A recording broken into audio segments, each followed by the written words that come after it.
In the dead of winter, 1878, when a blizzard buried the Wyoming Territory under 6 feet of snow, Colt Bennett made a choice that would change 2 lives forever. He found a woman dying in the drifts, a Boston aristocrat fleeing a nightmare of blood and ice. Most men would have ridden past, but Colt wasn't most men. What began as a rescue in the storm would become something far more dangerous, a love that defied every rule of their divided worlds. Stay with me until the end of this story, and leave a comment telling me what city you're watching from. I want to see how far this tale travels across the world. The wind howled like a dying animal across the Wyoming plains, carrying with it a cold so fierce it could freeze a man's breath in his lungs before he could exhale. It was the kind of cold that killed, quick and merciless, and on this January night in 1878 it was hunting. Evelyn Hart knew she was dying. Each step through the snow was agony. Her legs, numb from the knees down, barely responded to her commands. The silk gown she'd worn for the journey, powder blue with ivory lace, a gift from her father before he'd passed, hung in frozen tatters around her body. The fabric, once soft and beautiful, now crackled like glass with every movement. Her hands, delicate hands that had never known labor, were raw and bleeding, the skin split open from clawing through ice and bramble. Behind her, perhaps a quarter-mile back, lay the overturned stagecoach. She couldn't see it anymore through the whiteout, but she could still hear the screams in her mind. The driver's shout of warning, the sickening crack of wood splintering, the horses' terrified shrieks as they went down. Mrs. Patterson's final gasp as the luggage trunk crushed her chest. The young banker from Philadelphia, whose name she'd never learned, drowning in his own blood as he tried to crawl from the wreckage. 5 souls had boarded that stage in Fort Collins. Now there was only one, stumbling blindly through a storm that didn't care about her breeding, her education, or the fact that she was supposed to arrive in Cheyenne tomorrow to plan her wedding to a man she'd never loved. "Help!" she tried to call, but her voice was nothing more than a whisper stolen by the wind. "Please, someone—" The snow was to her thighs now, each step requiring her to lift her entire leg up and forward, then plunge it down again into the uncertain depth below. Her lungs burned with every breath of the frigid air. Ice had formed in her hair, pulling at her scalp. She'd lost feeling in her ears an hour ago, or was it 2 hours? Time had become as fluid and meaningless as the snow swirling around her. "This is how I die," she thought with a strange clarity. "Alone in the wilderness, and no one will ever know what happened to me." Her Uncle Henry would wait at the Cheyenne station, checking his pocket watch with increasing anxiety. Her fiancé, Theodore Blackwood III, would be furious at the inconvenience, though he'd make the appropriate shows of grief for society's sake. The wedding would be canceled. Her mother's friends in Boston would whisper about the tragedy over tea, using her death as a cautionary tale about the dangers of the West. And then, after a few months, she would be forgotten entirely. The thought should have terrified her, but instead, Evelyn felt a strange sense of peace. At least she'd escaped the golden cage that had been closing around her. At least she'd die free. Her foot caught on something beneath the snow. A root, a rock, it didn't matter. And she went down hard. The impact drove what little air remained from her lungs. She lay there, face pressed into the snow. And for a long moment, she considered simply staying there. It would be so easy, so painless. The cold was already numbing her, turning her limbs heavy and her thoughts slow. They said freezing to death was like falling asleep. "Get up," she whispered to herself. "Get up, Evelyn. Get up." But her body wouldn't obey. The will that had carried her this far, the same stubborn will that had made her the despair of every governess and the pride of her father, was finally spent. "I'm sorry, Papa," she thought. "I tried." The snow continued to fall, beginning to cover her like a shroud.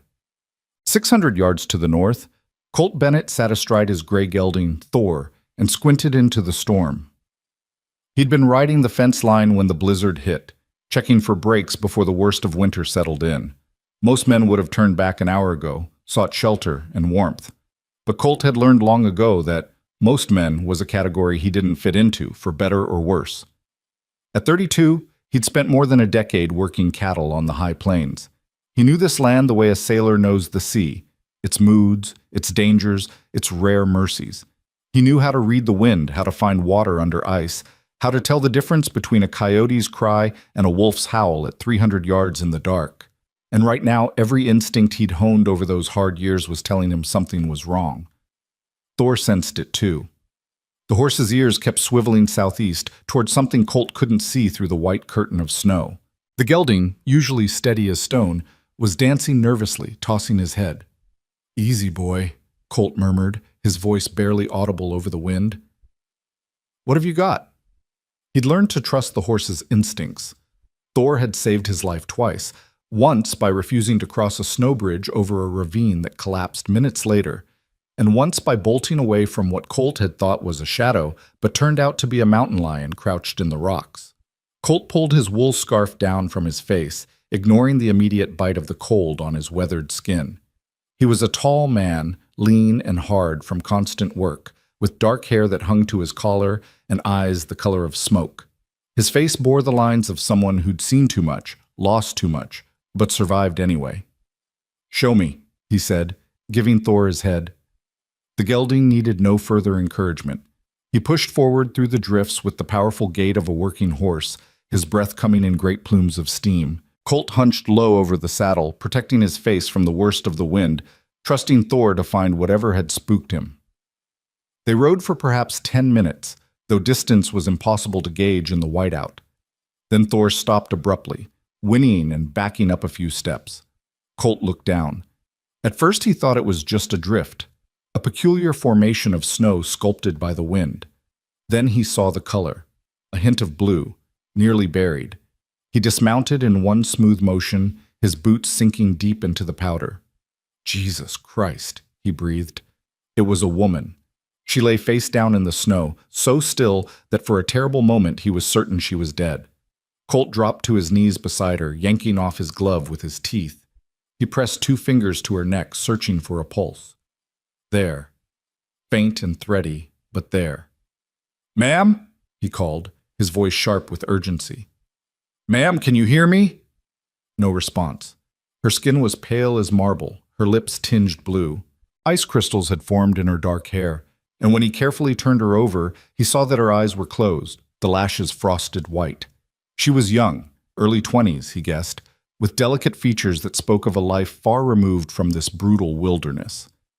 Even half frozen and covered in blood from a gash above her eyebrow, he could see she was beautiful in that refined, untouchable way of women from back east, the kind of woman who belonged in drawing rooms and ballrooms, not dying in a Wyoming blizzard. What the hell was she doing out here? The question would have to wait. Right now, she had minutes, maybe less. Colt looked around quickly, trying to orient himself. His ranch was close, 3/4 of a mile, perhaps a mile. He could make it if he rode hard, but could she survive the journey in this condition?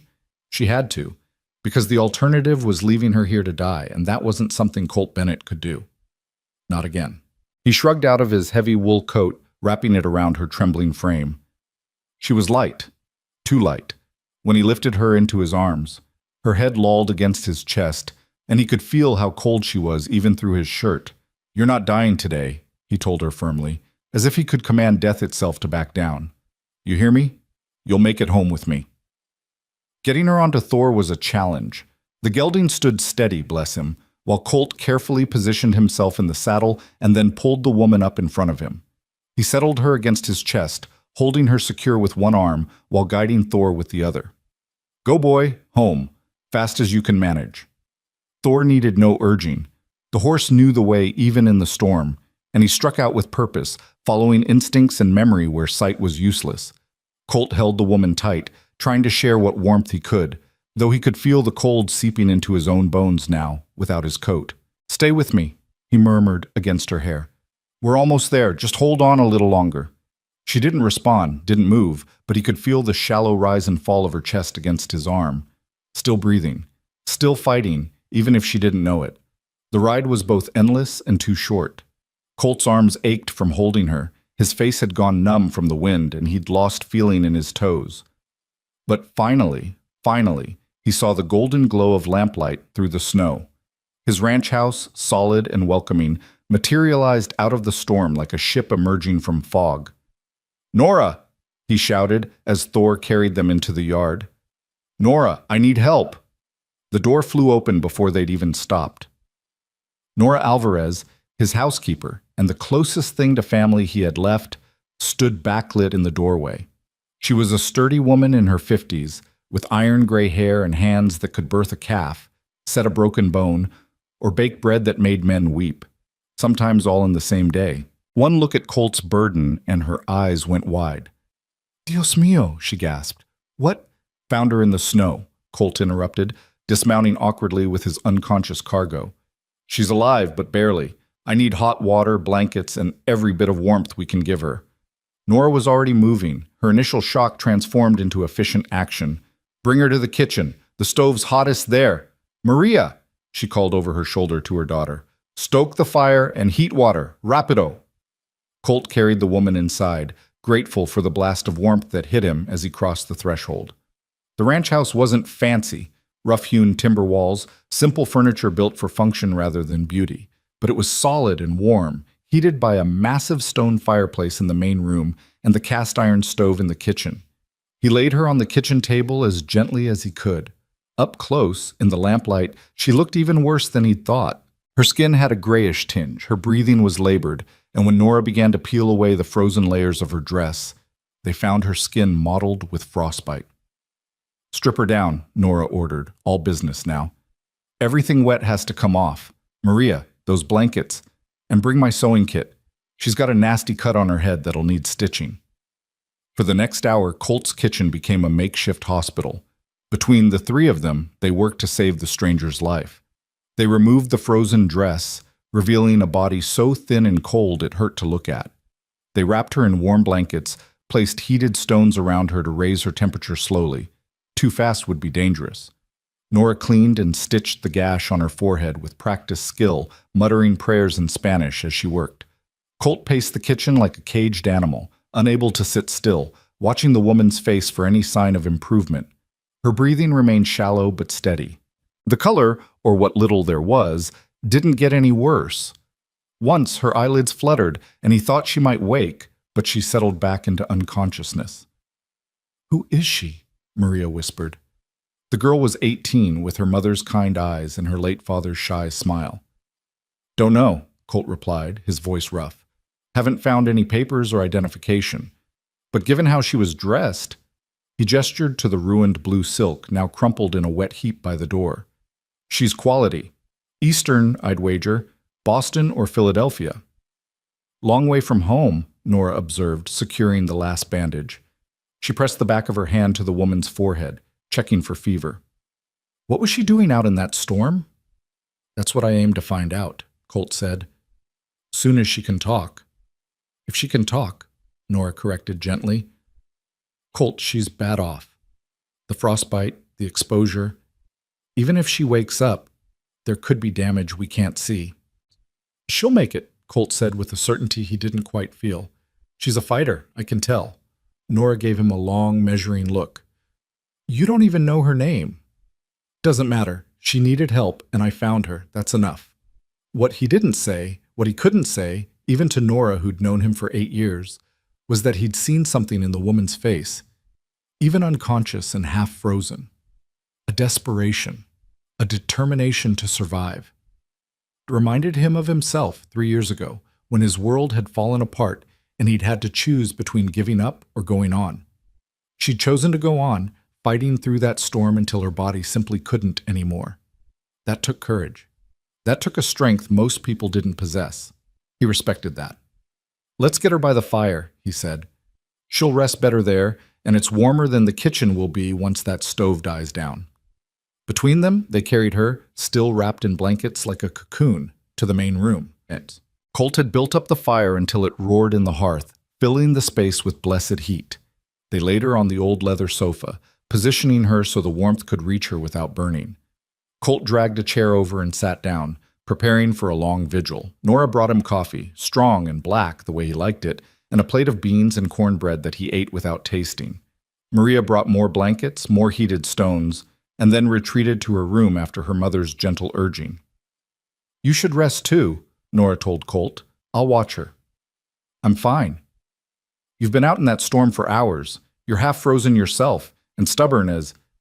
I said I'm fine, Colt repeated, his tone leaving no room for argument. Nora sighed but didn't push further. She knew him well enough to recognize when his mind was set. I'll be in my room if you need me. Wake me if anything changes. I will. After she left, the house fell into a deep quiet, broken only by the crackle of the fire and the moan of the wind outside. Colt sat in his chair watching the woman breathe and tried to imagine what had brought her to this moment. A stagecoach accident, most likely.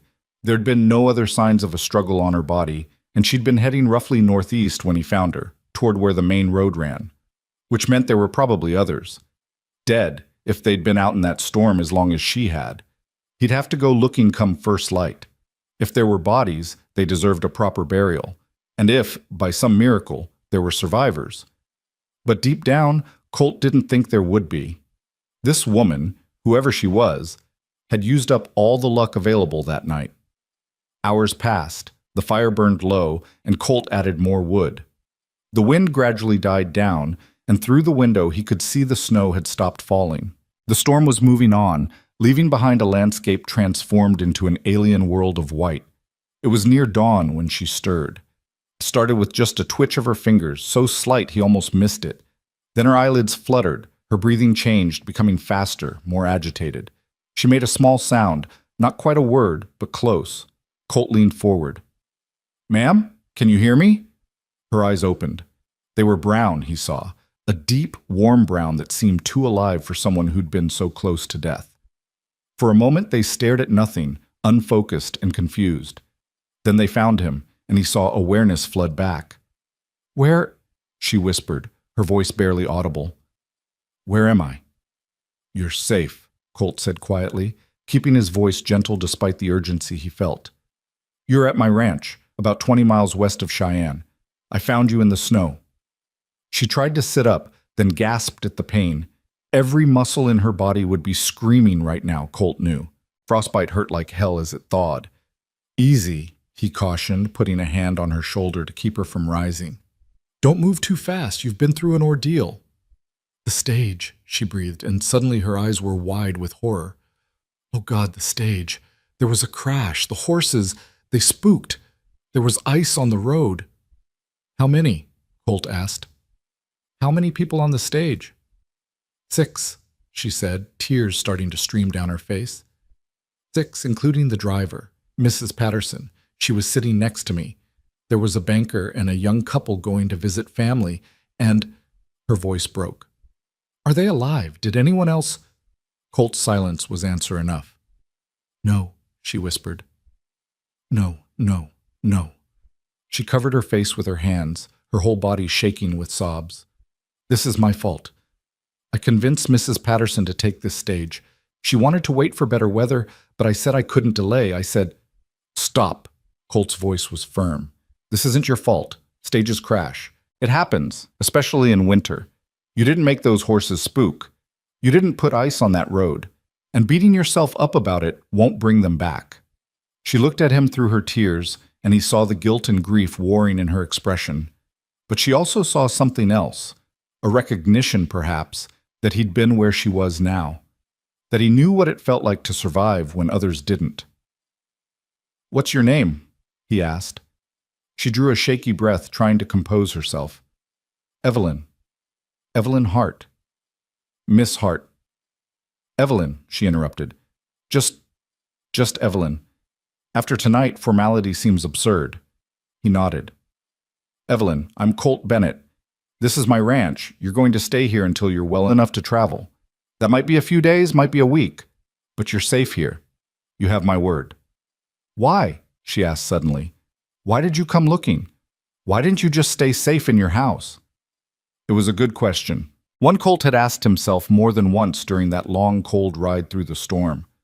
"Because I knew what dying in the cold feels like," he said finally, "and I couldn't let that happen to someone else if I could prevent it." There was a story there. She could see it in his eyes, but she didn't press. Instead, she just nodded and whispered, "Thank you." "No need for thanks," Colt said, echoing words that had been spoken to him once, long ago. "Just rest now. Morning's coming, and with it, a lot of decisions. But tonight, just rest." Her eyes were already drifting closed again, exhaustion claiming her. Within moments, she was asleep, a real sleep this time, not the unconscious near-death state she'd been in before. Colt remained in his chair, watching over her as the first gray light of dawn began to creep through the windows. Outside, the world was silent and still, blanketed in snow. Inside, two strangers had been thrown together by chance and storm and fate. Neither of them knew it yet, but this was only the beginning. The sun rose over a world remade by snow, transforming the harsh Wyoming landscape into something almost beautiful. Colt stood at the window of his ranch house, coffee cup in hand, watching the light paint pink and gold across the endless white. He'd been awake all night, keeping vigil over the woman sleeping by his fire, and exhaustion pulled at his bones. But there was work to be done, and work didn't wait for a man to catch his rest. Behind him, Evelyn Hart stirred on the sofa, making a small sound of pain as her battered body protested movement. Colt turned to find her eyes open, confusion flickering across her face before memory crashed back.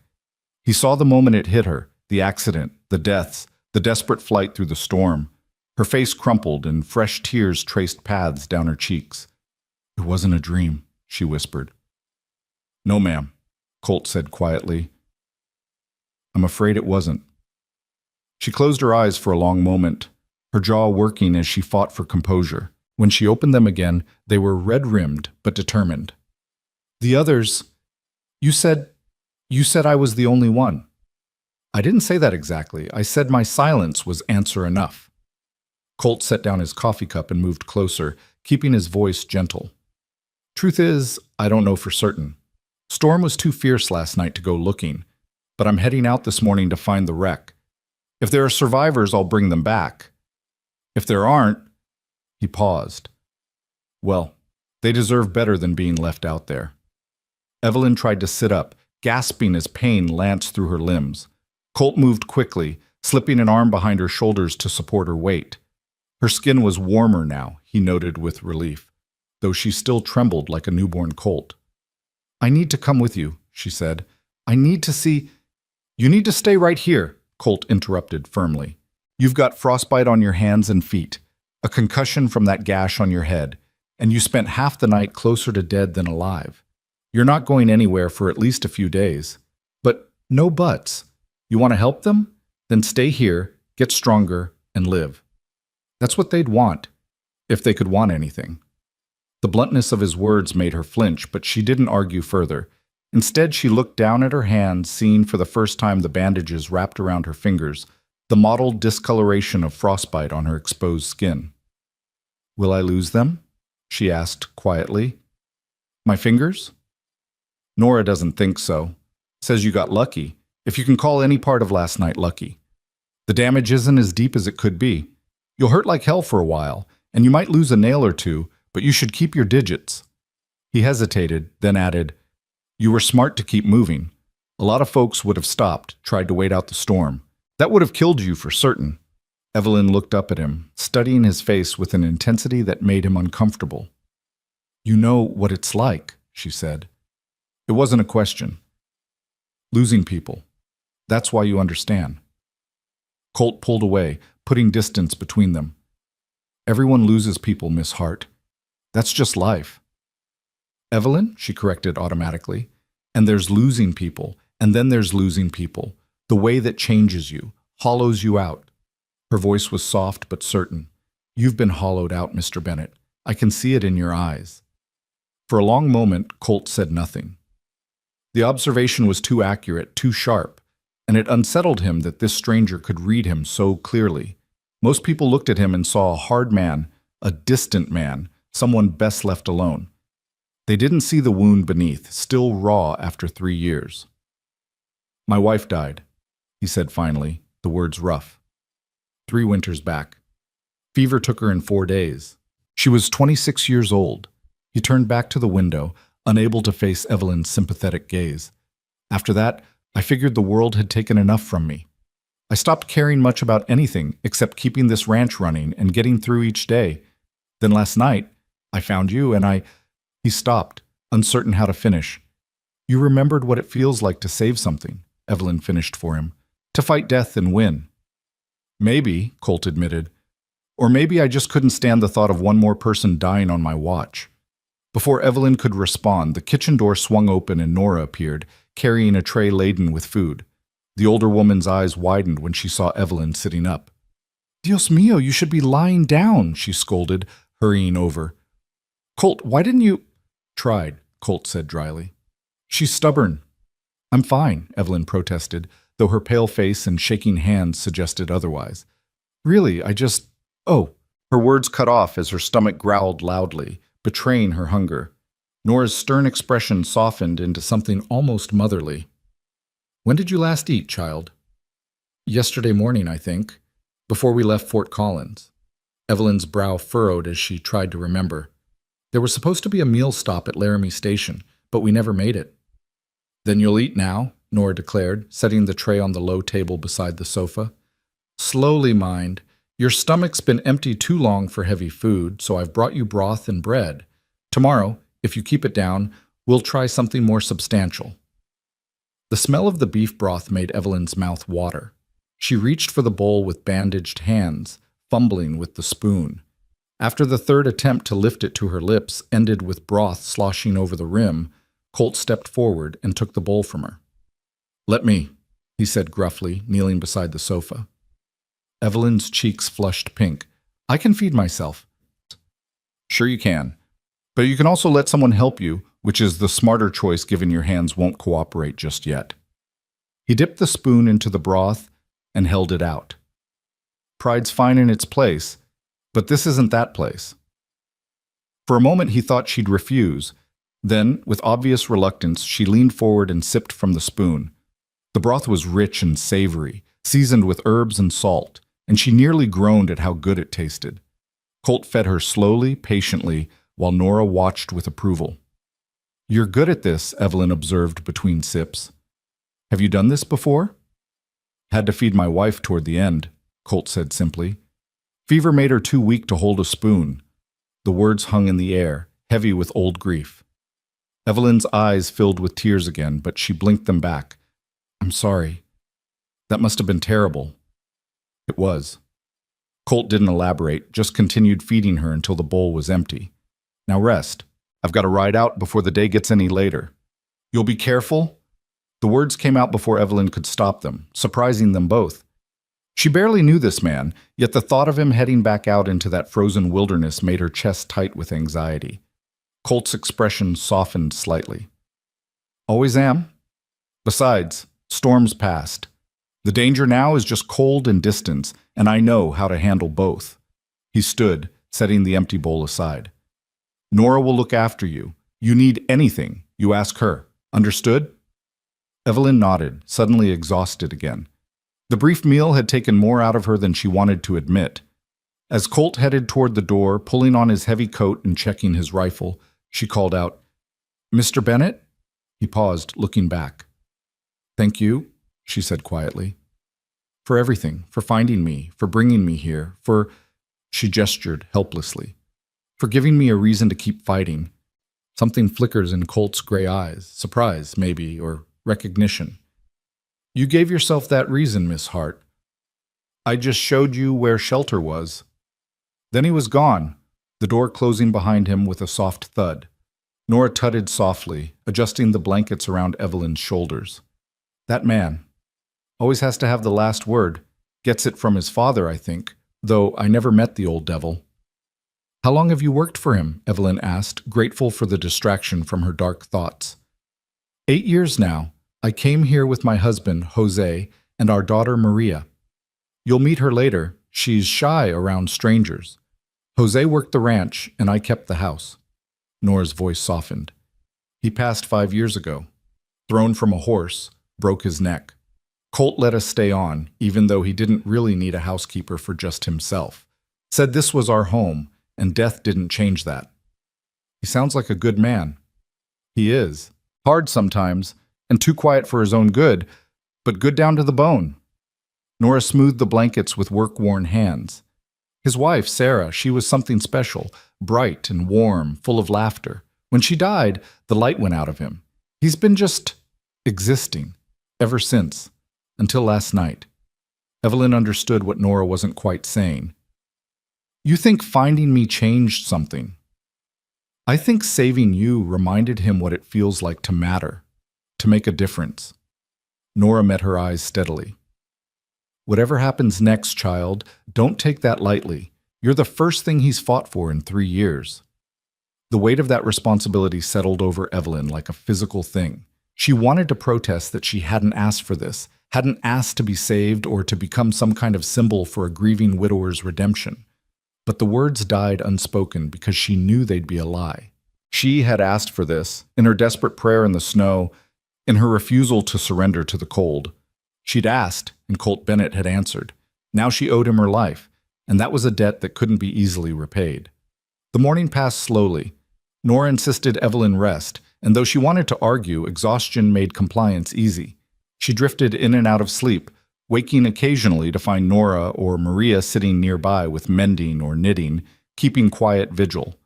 Each time they'd offer her water or broth, help her to the chamber pot despite her mortification, and tuck her back into the blankets with gentle efficiency. In her dreams, Evelyn relived the crash over and over. The sudden lurch of the stage as the horses panicked, Mrs. Patterson's scream, the sickening crunch of wood and bone, the terrible silence that followed. Each time she woke with her heart pounding and tears on her face, and each time Nora was there with soothing words and cool cloths for her forehead. "Hush now, you're safe," the older woman murmured. "Whatever you're seeing, it's not here. You're safe." But Evelyn didn't feel safe. She felt like she was balancing on a knife's edge between the life she'd known and something entirely unknown. Everything familiar had been stripped away in that storm. Her belongings, her companions, even the future she'd been dreading. Theodore and his cold eyes. The wedding she didn't want. The cage of society expectations. All of it felt distant now, like it had happened to someone else. Maybe it had. Maybe that Evelyn Hart, the dutiful niece, the obedient fiancée, the proper Boston lady, had died in the snow. And this woman, whoever she was now, was someone new, someone who'd been hollowed out by death and might, just possibly, have room to be filled with something better. It was late afternoon when the sound of horse hooves crunching through snow brought Evelyn fully awake. She pushed herself upright despite Nora's protests, her heart hammering as she strained to hear. Was it Colt? Had he found survivors? Or worse, had something happened to him out there? The door opened, bringing a blast of cold air and snow, and Colt stepped through. He looked exhausted, his face gray with cold and his eyes shadowed. Behind him, Evelyn could see his horse, Thor, laden with bundles wrapped in canvas. Bodies. He'd brought back bodies. Nora crossed herself. "How many?" "5, Colt said heavily, pulling off his gloves. His hands were red and raw despite the leather. "Driver, 3 passengers, and 1 more I think was the shotgun guard. Found them in and around the wreck about 4 miles southeast. Stage went off the road at a bad turn, rolled down an embankment. They never had a chance." Evelyn felt the tears come again, hot and bitter. 5 people. 5 lives ended in a moment of panic and ice. "Mrs. Patterson?" she whispered. Colt's expression was gentle. "If she was the older woman in the gray cloak, yes. She's among them. It would have been quick, Miss Hart. She wouldn't have suffered." It was a kindness, that lie. Evelyn knew it was a lie. Mrs. Patterson had lived long enough to cry out, but she accepted it anyway because the alternative was unbearable. "What will you do with them?" "Ground's too frozen for burial just now. I'll keep them in the barn until spring thaw, then we'll give them proper graves in the cemetery at Redemption Creek. The town's small, but they have a preacher. He'll say the words." Colt moved to the fire, holding his hands out to the warmth. "I found some personal effects. Papers mostly. One of the men was carrying a ledger with names and addresses. I'll write to their families once the roads are clear." "I can help with that," Evelyn offered. "I knew Mrs. Patterson. She spoke of her daughter in Cheyenne, and the young couple. They mentioned visiting family in Laramie." Colt nodded slowly. "Appreciate that. Hard letters to write."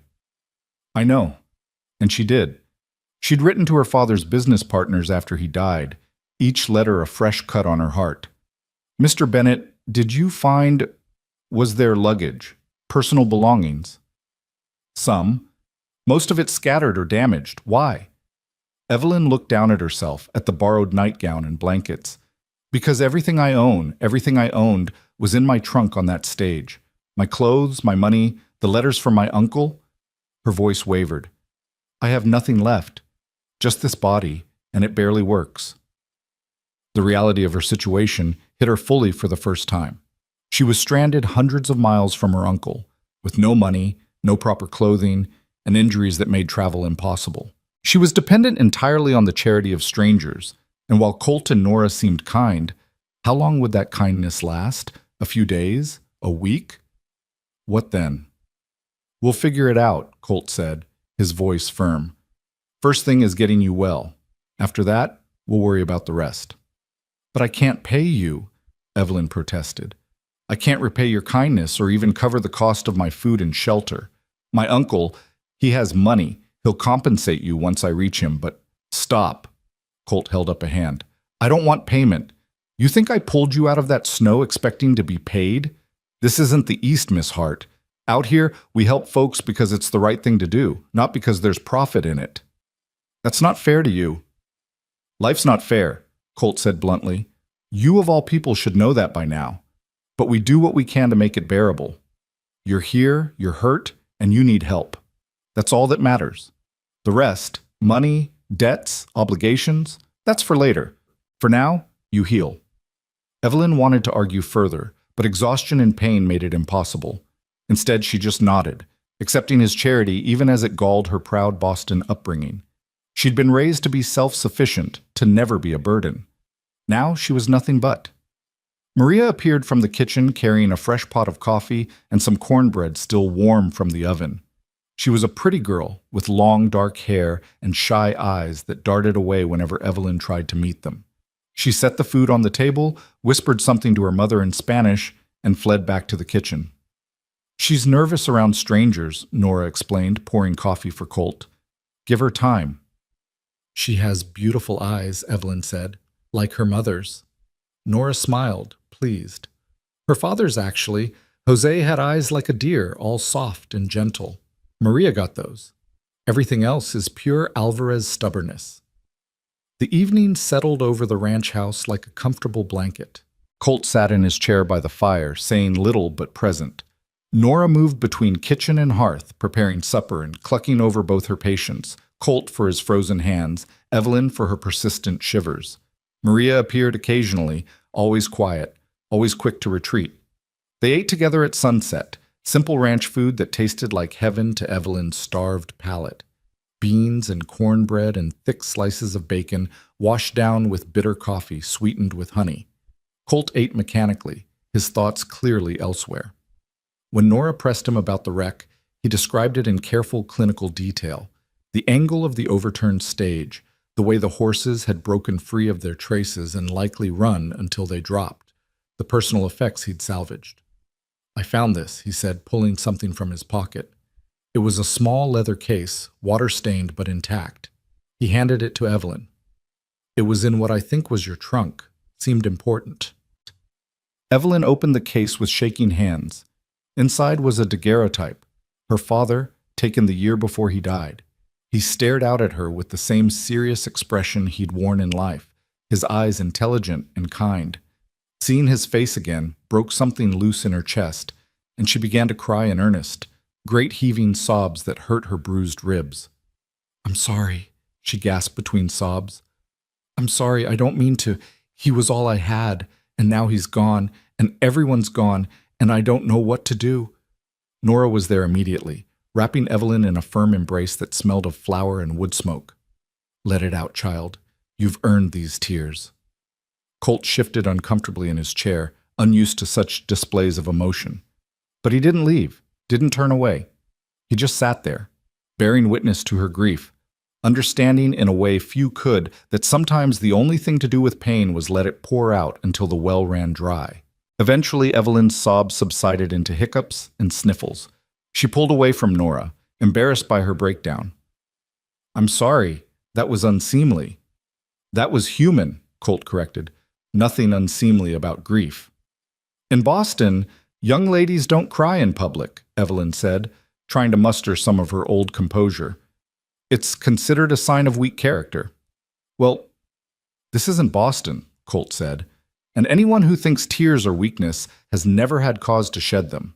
The strongest people I know are the ones who've cried until they had nothing left, then got up the next day and kept going. Evelyn looked at him curiously. Is that what you did? After your wife died? For a long moment she thought he wouldn't answer. Then he said quietly, No.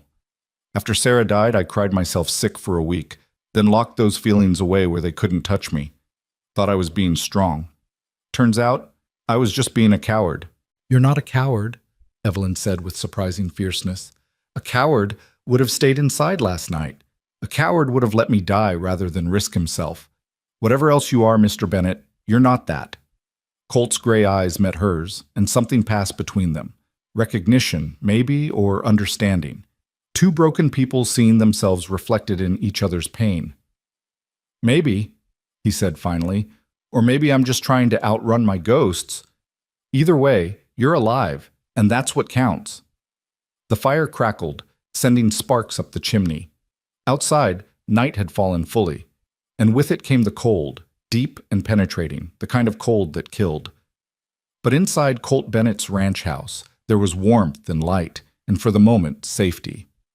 Evelyn settled back into her blankets, clutching her father's picture to her chest. She was exhausted, hurting, and adrift in a world she didn't understand. But she was alive. And somehow, in this rough house with these kind strangers, she felt more at home than she had in months of living under her uncle's roof in preparation for a wedding she dreaded.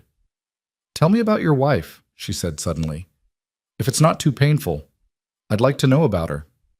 Colt was quiet for so long that Evelyn thought he'd refuse. Then he began to speak, his voice low and rough with memory.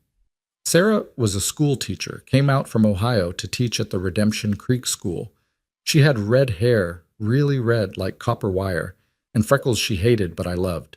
She laughed at everything, bad jokes, good jokes, horses stepping in mud puddles. Everything was cause for joy with her.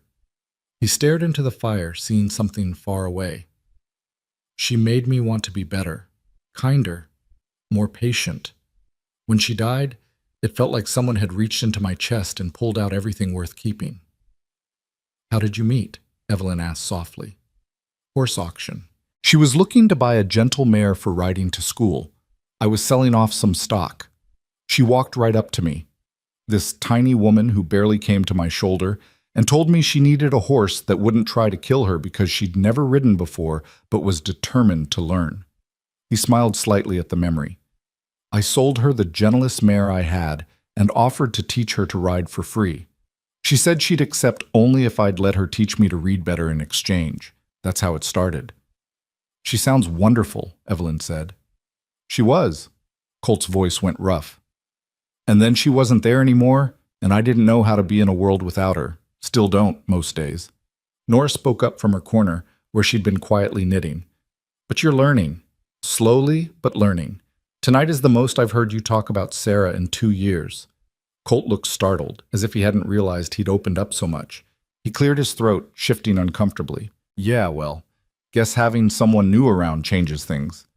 Evelyn felt the weight of that statement. She was the catalyst for this change, whether she wanted to be or not. The stranger who'd stumbled into Colt Bennett's carefully controlled grief and cracked it open just by needing to be saved. She should say something meaningful, something comforting. But exhaustion was pulling at her again, making her thoughts muzzy and her eyes heavy. Thank you for telling me, she managed, about Sarah and about everything. Rest now, Colt said, his voice gentle. Morning comes early on a ranch, and you need your strength. Will you? Evelyn hesitated, feeling foolish but unable to stop the words. Will you stay? Just until I fall asleep? I keep seeing the crash when I close my eyes, and I'll stay, Colt interrupted. Long as you need. It was the kindness in his voice that undid her. This hard, grieving man who could have turned away, could have let her die in the snow, was instead sitting vigil at her bedside like she mattered, like her life had value beyond her usefulness to others. In Boston, she'd been a pawn in her uncle's social games, a decorative piece to be married off to Theodore Blackwood's money and connections. Her opinions hadn't mattered, her dreams hadn't mattered. She'd been drowning slowly in silk and society expectations, and the stage crash that killed 5 people had, paradoxically, saved her from that fate. The guilt of that thought made her stomach churn. 5 people dead, and here she was finding silver linings in the tragedy. What kind of person did that make her? "Stop thinking so loud," Colt said dryly. "I can hear your guilt from here." Evelyn's eyes flew open. "How did you—" "Because I wore that same expression for months after Sarah died. Guilt that I was alive and she wasn't. Guilt that some part of me, way down deep, was almost relieved because at least the waiting was over." He leaned forward, his elbows on his knees. "You want my advice? Feel the guilt. Sit with it. Then let it go, because it won't change anything. Those folks died in that crash. That's a tragedy. But you lived. That's not something to feel guilty about. That's something to honor by making your survival worth their sacrifice." "I don't know how to do that," Evelyn whispered. "Nobody does it first. You figure it out as you go." Colt stood, stretching his long frame. "For now, you survive another day. Then another. Eventually those days add up to something worth calling a life." He moved to the window, looking out at the star-filled night. The moon had risen, nearly full, painting the snow in shades of silver and blue, beautiful and deadly, like so much in this wild land. "My uncle will be worried," Evelyn said, breaking the silence. "The stage was due in Cheyenne yesterday. By now, he'll know something went wrong. We'll get word to him soon as we can. The mail rider comes through Redemption Creek once a week. Next run is in 3 days. I'll write to the station master in Cheyenne. Let him know you're alive and safe." "Thank you." Evelyn paused, then asked the question that had been nagging at her. "What if he demands I come immediately?" "I know you said I need to heal, but if my uncle insists—" "Then he insists," Colt said flatly. "But you're not traveling until I say you're fit for it, and I don't care if he's the governor himself. You push too hard too soon, and those frostbite wounds could turn bad. You could lose fingers or toes or worse, so he can wait or he can come here himself. Those are the options." The firmness in his voice brooked no argument. Evelyn found herself oddly comforted by his stubbornness. In her world, men bowed to social pressure and propriety. Here, Colt Bennett answered only to his own code of right and wrong. It was foreign to her, but also refreshing. "He won't like it," she warned. "Don't much care what he likes. I care about doing what's right for you." And there it was again, that casual assertion that her well-being mattered more than convenience or social expectation. Evelyn felt tears prick her eyes again, but this time they weren't from grief. They were from the overwhelming relief of being seen, truly seen, as a person rather than an obligation. "I should sleep," she said, her voice thick. "You're right. Morning comes early, and I'm so tired I can barely think." "Then sleep," Colt said. "I'll be right here." This time, when Evelyn closed her eyes, the nightmares stayed at bay. Instead, she dreamed of fire and warmth, of calloused hands pulling her from darkness, and of gray eyes that had seen too much loss but still held room for compassion. She dreamed of a voice saying, "You'll make it home with me." And for the first time since her father died, home felt like something more than just a place on a map. It felt like a promise she might actually want to keep. The days that followed took on a rhythm as steady and inevitable as the turn of seasons. Evelyn woke each morning to the sound of Colt moving through the house, stoking fires and preparing for the day's work. She'd lie still in her cocoon of blankets, listening to the quiet sounds of ranch life beginning, boots on wood floors, the creak of the front door, Thor's welcoming whinny from the barn. Then Nora would appear with breakfast and gentle hands to help her wash and dress in borrowed clothes that hung loose on her thin frame. The pain was constant those first days, a dull ache that sharpened to agony whenever she moved too quickly or asked too much of her damaged body. Her fingers and toes throbbed as circulation returned, the frostbite leaving them hypersensitive to even the softest touch. The cut on her forehead healed slowly, itching beneath Nora's careful bandaging. But worse than the physical pain was the exhaustion that pinned her to the sofa like a butterfly to board, making even the simplest tasks feel insurmountable.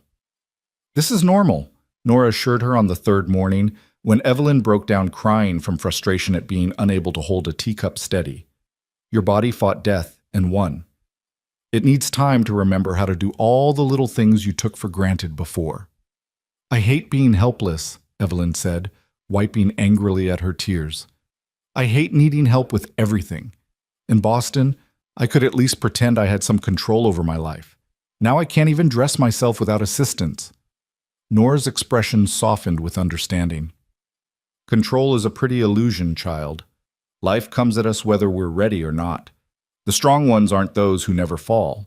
They're the ones who get back up after. She pressed a fresh cup of tea into Evelyn's bandaged hands, steadying them with her own. You'll get there. Give yourself grace. But grace was hard to summon when every hour reinforced her dependence. Maria brought her meals on trays, too shy to do more than smile tremulously before retreating. Nora helped her to the washroom, supported her weight when her legs shook too badly to stand alone, changed her bandages with efficient gentleness.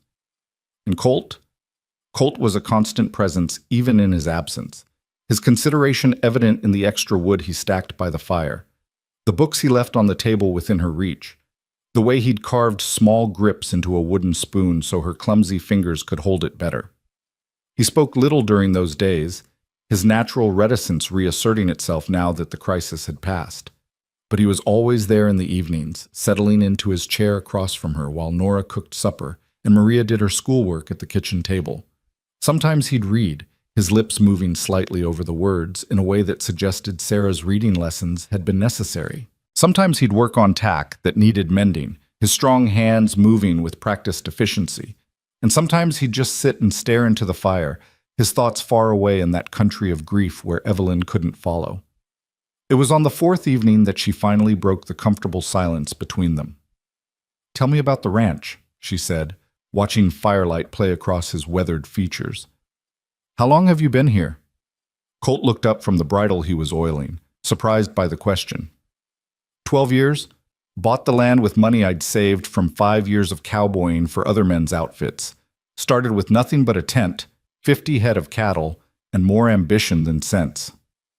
"That sounds terrifying." "It was," he admitted. "First winter nearly killed me. Lost half my stock to cold and wolves, and came close to losing myself when my provisions ran low. If an old trapper named Dutch hadn't found me half-starved in February, I wouldn't be here now." He set down the bridle, his hands stilling. "Dutch stayed through till spring, taught me everything he knew about surviving out here. Then he moved on, way trappers do.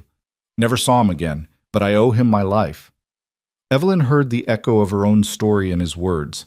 Another stranger saved, another debt that couldn't be repaid. "Do you think that's why you came looking for me?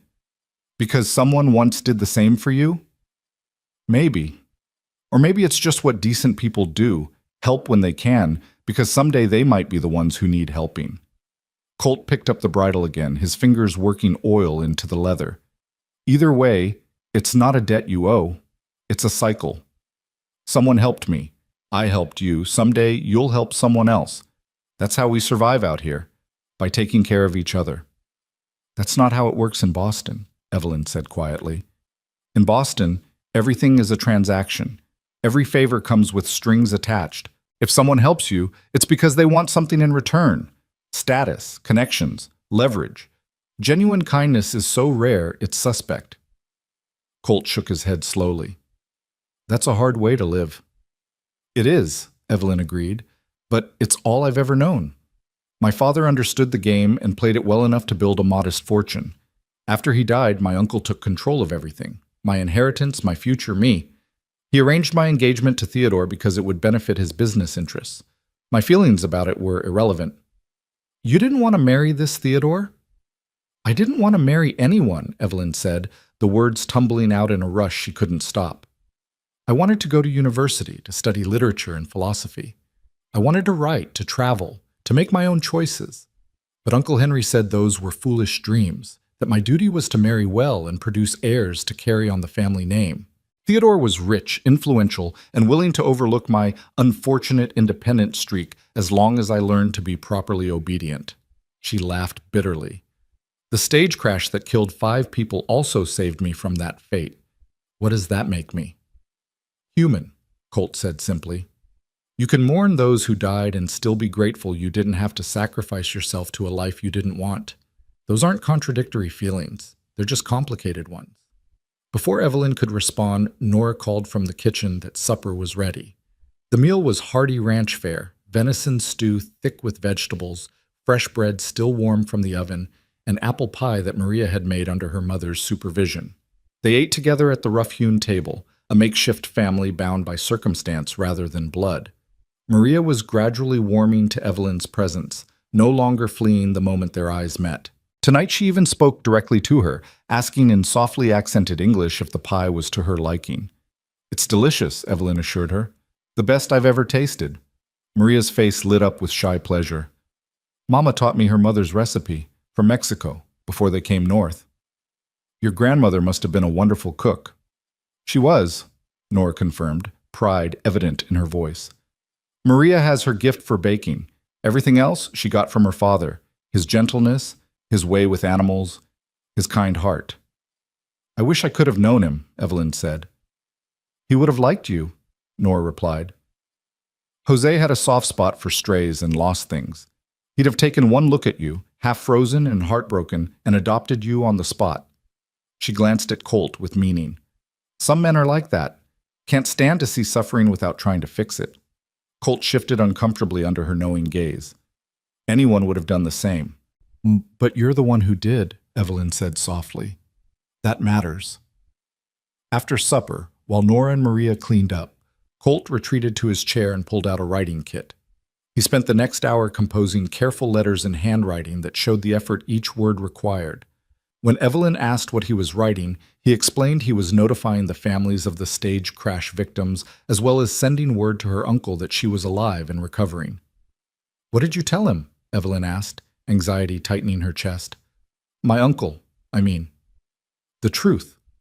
That you were in a stage accident, 5 others died, and you're currently recovering at my ranch. That you'll travel to Cheyenne when you're well enough, but not before. And that he can write back through the Redemption Creek post office if he needs to reach you. He'll be furious that I'm staying with a single man unchaperoned. In his world, my reputation is already ruined." Colt's expression hardened. "In his world, maybe, but his world isn't here. Out here, survival matters more than reputation. If he's got a problem with that, he can take it up with me." The protective edge in his voice sent an unfamiliar warmth through Evelyn's chest. No one had defended her so fiercely since her father died. Theodore certainly never had. He'd been quick to criticize any behavior that didn't conform to his exacting standards, always reminding her that she should be grateful he'd agreed to marry a woman with her unfortunate tendency toward independence. "Thank you," she said, "for standing between me and his judgment." "Nothing to thank me for. It's just basic decency." But it wasn't, and they both knew it. Basic decency was rare enough to be precious, especially when it came without expectation of return. The evening wore on. Maria excused herself to bed, and Nora followed soon after, leaving Evelyn and Colt alone by the dying fire. The silence between them was comfortable now, no longer weighted with the awkwardness of strangers forced together by crisis. They'd settled into an unspoken understanding, a recognition that they were both damaged in different ways, and that sometimes the best thing one broken person could offer another was simply presence without pressure. "Can I ask you something?" Evelyn said eventually, watching shadows dance on the walls. "What made you go out in that storm? You said you were checking fence lines, but that seems dangerous in a blizzard." Colt was quiet for a long moment. When he spoke, his voice was distant, remembering. "It was stupid, really. But there's this stretch of fence on the eastern border that always seems to break in winter. If the cattle get through there, they can wander onto Henderson's land, and that old bastard shoots first and asks questions later. So I check it before every major storm, make sure it's secure." He paused. "Sarah used to scold me for it, said no fence was worth dying over. She was right, but I'm too stubborn to admit it even now." "Your wife sounds like she was very wise." "She was. Wiser than me by half, and she never let me forget it." There was affection in his voice now, nostalgia without the sharp edge of pain that usually accompanied mentions of Sarah. "She'd laugh herself sick if she could see me now playing nursemaid to a Boston socialite who can't hold a spoon steady." "I'm not a socialite," Evelyn protested, though there was no heat in it. "I'm just a woman who happened to be born into a certain class." "What would you be if you could choose?" Colt asked, genuine curiosity in his tone. "You said you wanted to study and write. What would you write about?" No one had ever asked her that before. Not her father, not her uncle, certainly not Theodore. The question opened something in her chest, releasing words she'd kept locked away for years. "I'd write about real people," she said, the words coming faster now. "Not the sanitized versions we see in parlor novels, but the messy, complicated truth of human experience. I'd write about women who don't fit the mold society tries to force them into, about the price of conformity and the courage it takes to choose a different path." She looked down at her bandaged hands. "I'd write about survival, I think, about what it costs and what it's worth." "That sounds like something worth reading," Colt said. "You should do it." "Just like that? I should just write?"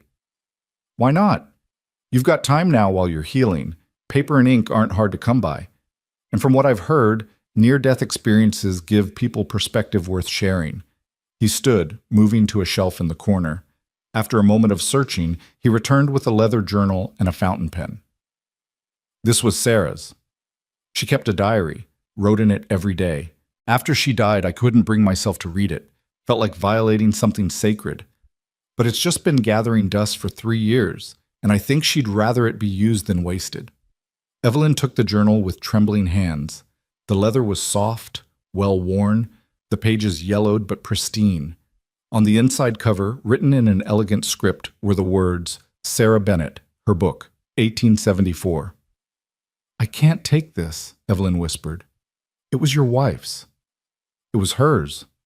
Now it's yours if you want it." Sarah believed in living fully, in not letting fear hold you back. If she were here, she'd tell you to stop making excuses and start writing. Colt's expression softened. "Consider it a loan if that makes you feel better. When you leave for Cheyenne, you can take it with you and send it back when you've filled it up with your stories." Evelyn clutched the journal to her chest, overwhelmed by the gesture. This wasn't just paper and leather, it was trust, given freely by a man who had every reason to guard his heart against further loss. It was an invitation to stay, to heal, to become part of something larger than her own survival. "I don't know what to say," she managed. "Don't say anything. Just write. Or don't. The choice is yours." That night, after Colt had banked the fire and retreated to his own room, Evelyn opened the journal. Sarah's diary entries filled perhaps a quarter of the pages, ending abruptly in mid-sentence with the words, "Today, Colt brought me wildflowers from the high meadow, and I thought my heart would burst from—" The sentence went unfinished, interrupted by fever and death. Evelyn carefully turned to a blank page, hesitating with pen poised over paper. What did she have to say? What story could she tell that would honor both the blank pages before her and the woman whose book this had been? She began to write. "My name is Evelyn Hart, and 5 days ago, I should have died in the snow. That I'm alive to write these words is due entirely to the courage of a stranger named Colt Bennett, who rode out into a killing storm and refused to let death claim me. I don't know yet what I'm supposed to do with this second chance at life, or how to carry the weight of surviving when 5 others didn't, but I'm determined to figure it out. If nothing else, I owe it to the dead to make my survival mean something. I've spent 23 years being told who I should be, how I should act, what I should want. I've been molded and shaped like clay on a potter's wheel, formed into something decorative but hollow. The stage crash shattered that carefully constructed shell, and now I'm left with the question of who Evelyn Hart actually is when no one is watching, when reputation and propriety and social expectation are stripped away. I don't have an answer yet, but for the first time in my life, I have the space to look for one." The words flowed easier than she expected, filling page after page with observations and reflections and questions she'd never dared voice aloud. She wrote about her father's death and her uncle's control, about Theodore's cold eyes and the cage of silk she'd been trapped in. She wrote about the crash with brutal honesty, not sparing herself the guilt or the horror. And she wrote about Colt, his quiet strength, his unexpected gentleness, the way he seemed to carry his own ghosts with a dignity that humbled her. When exhaustion finally claimed her, the fire had burned down to embers and gray dawn light was seeping through the windows. She fell asleep with the journal clutched to her chest and Sarah's pen still in her hand, and for the first time since the crash, she slept deeply and without nightmares. The days began to blur together in a way that should have been monotonous but somehow wasn't. Each morning brought small improvements, fingers that moved a little easier, legs that held her weight a little longer, pain that dulled from sharp to merely persistent. Nora gradually assigned her small tasks as her hands healed, starting with simple things like folding laundry and progressing to helping with meal preparation. "You're useless in the kitchen," Nora informed her cheerfully, after Evelyn's third attempt at bread resulted in a dense, inedible brick. "But you've got the makings of a decent cook if you stop thinking so much and trust your hands." "In Boston, ladies don't cook," Evelyn said, punching down dough with more force than strictly necessary. "We have servants for that." "And what happens when you don't have servants? You starve?" Nora shook her head. "Out here, everyone needs to pull their weight. Can't afford to be helpless when survival depends on doing for yourself." It was a philosophy that permeated every aspect of ranch life, Evelyn was learning. Nothing was wasted, everyone contributed, and the work never truly ended. It just shifted with the seasons and the needs of the moment. Even Maria, at 18, could shoe a horse, treat a sick calf, and shoot well enough to bring down a rabbit for the pot. These were skills Evelyn had never imagined needing, much less possessing. But slowly, painfully, she was learning. Nora taught her to cook and preserve food, to mend clothes and treat minor injuries. Maria showed her how to care for the chickens and gather eggs without getting pecked, how to churn butter and card wool. And Colt, when he wasn't out working the ranch, taught her about the land itself, pointing out landmarks visible from the window and explaining how to read weather in the sky and survival in the behavior of animals. "That's Thor," he said one afternoon, catching her watching his gray gelding through the window. "Best horse I ever owned. Smart as some men and twice as reliable." "He's beautiful," Evelyn said. "I used to ride in Boston. My father kept a stable. Nothing like this, of course, but enough that I learned the basics." Colt's eyebrows rose. "You can ride?" "I could. It's been over a year, though, and I don't know if my hands are strong enough yet to hold reins properly." "Only one way to find out." Colt stood, making a decision. "Come on." "Now. But I'm barely steady on my feet, which is why we're going now, while you're still weak enough to listen to sense instead of pushing too hard." He grabbed her borrowed coat from the hook by the door. "Besides, getting outside will do you good. You've been cooped up in here for over a week. Fresh air and sunshine work better than any medicine Nora can brew." Evelyn wanted to argue, but the prospect of leaving the house, even just to the barn, was too tempting to resist. She let Colt help her into the coat and boots, then leaned on his arm as they navigated the cleared path to the barn. The cold air hit her like a slap, stealing her breath and making her eyes water. But beneath the bite of winter, she could smell pine and snow and something clean and wild that she'd never encountered in the city. The sky arched overhead in a blue so deep and pure it hurt to look at, and the mountains in the distance cut sharp profiles against the horizon. "It's beautiful," she breathed. "It's hard," Colt corrected. "Beautiful, yes, but hard. This land doesn't forgive mistakes, and it doesn't care about your background or your breeding. It'll kill you just as dead whether you're a Boston socialite or a cowboy who should know better." He looked at her seriously. "That's important to understand if you're going to survive out here. The land doesn't play favorites." They reached the barn and Colt helped her inside where it was marginally warmer. Thor greeted them with a friendly whinny, and Evelyn felt her heart lift at the sight of the big gray horse. He was magnificent, well-muscled and intelligent-eyed, with a calm disposition that suggested he'd seen his share of trouble and learned to take it in stride. "Can I touch him?" she asked. "He'd be offended if you didn't." Colt guided her hand to Thor's neck, helping her stroke the warm hide. "Go ahead. Introduce yourself properly." Evelyn felt foolish talking to a horse, but she did it anyway. "Hello, Thor. Thank you for carrying me home through the storm. I know I wasn't light, even half frozen." Thor's ear swiveled toward her voice, and he lowered his head to snuffle at her coat, looking for treats. Colt laughed, a sound Evelyn had never heard from him before, and it transformed his entire face from stern to almost boyish. "He's shameless," Colt said, producing an apple from his pocket and letting Evelyn feed it to the horse.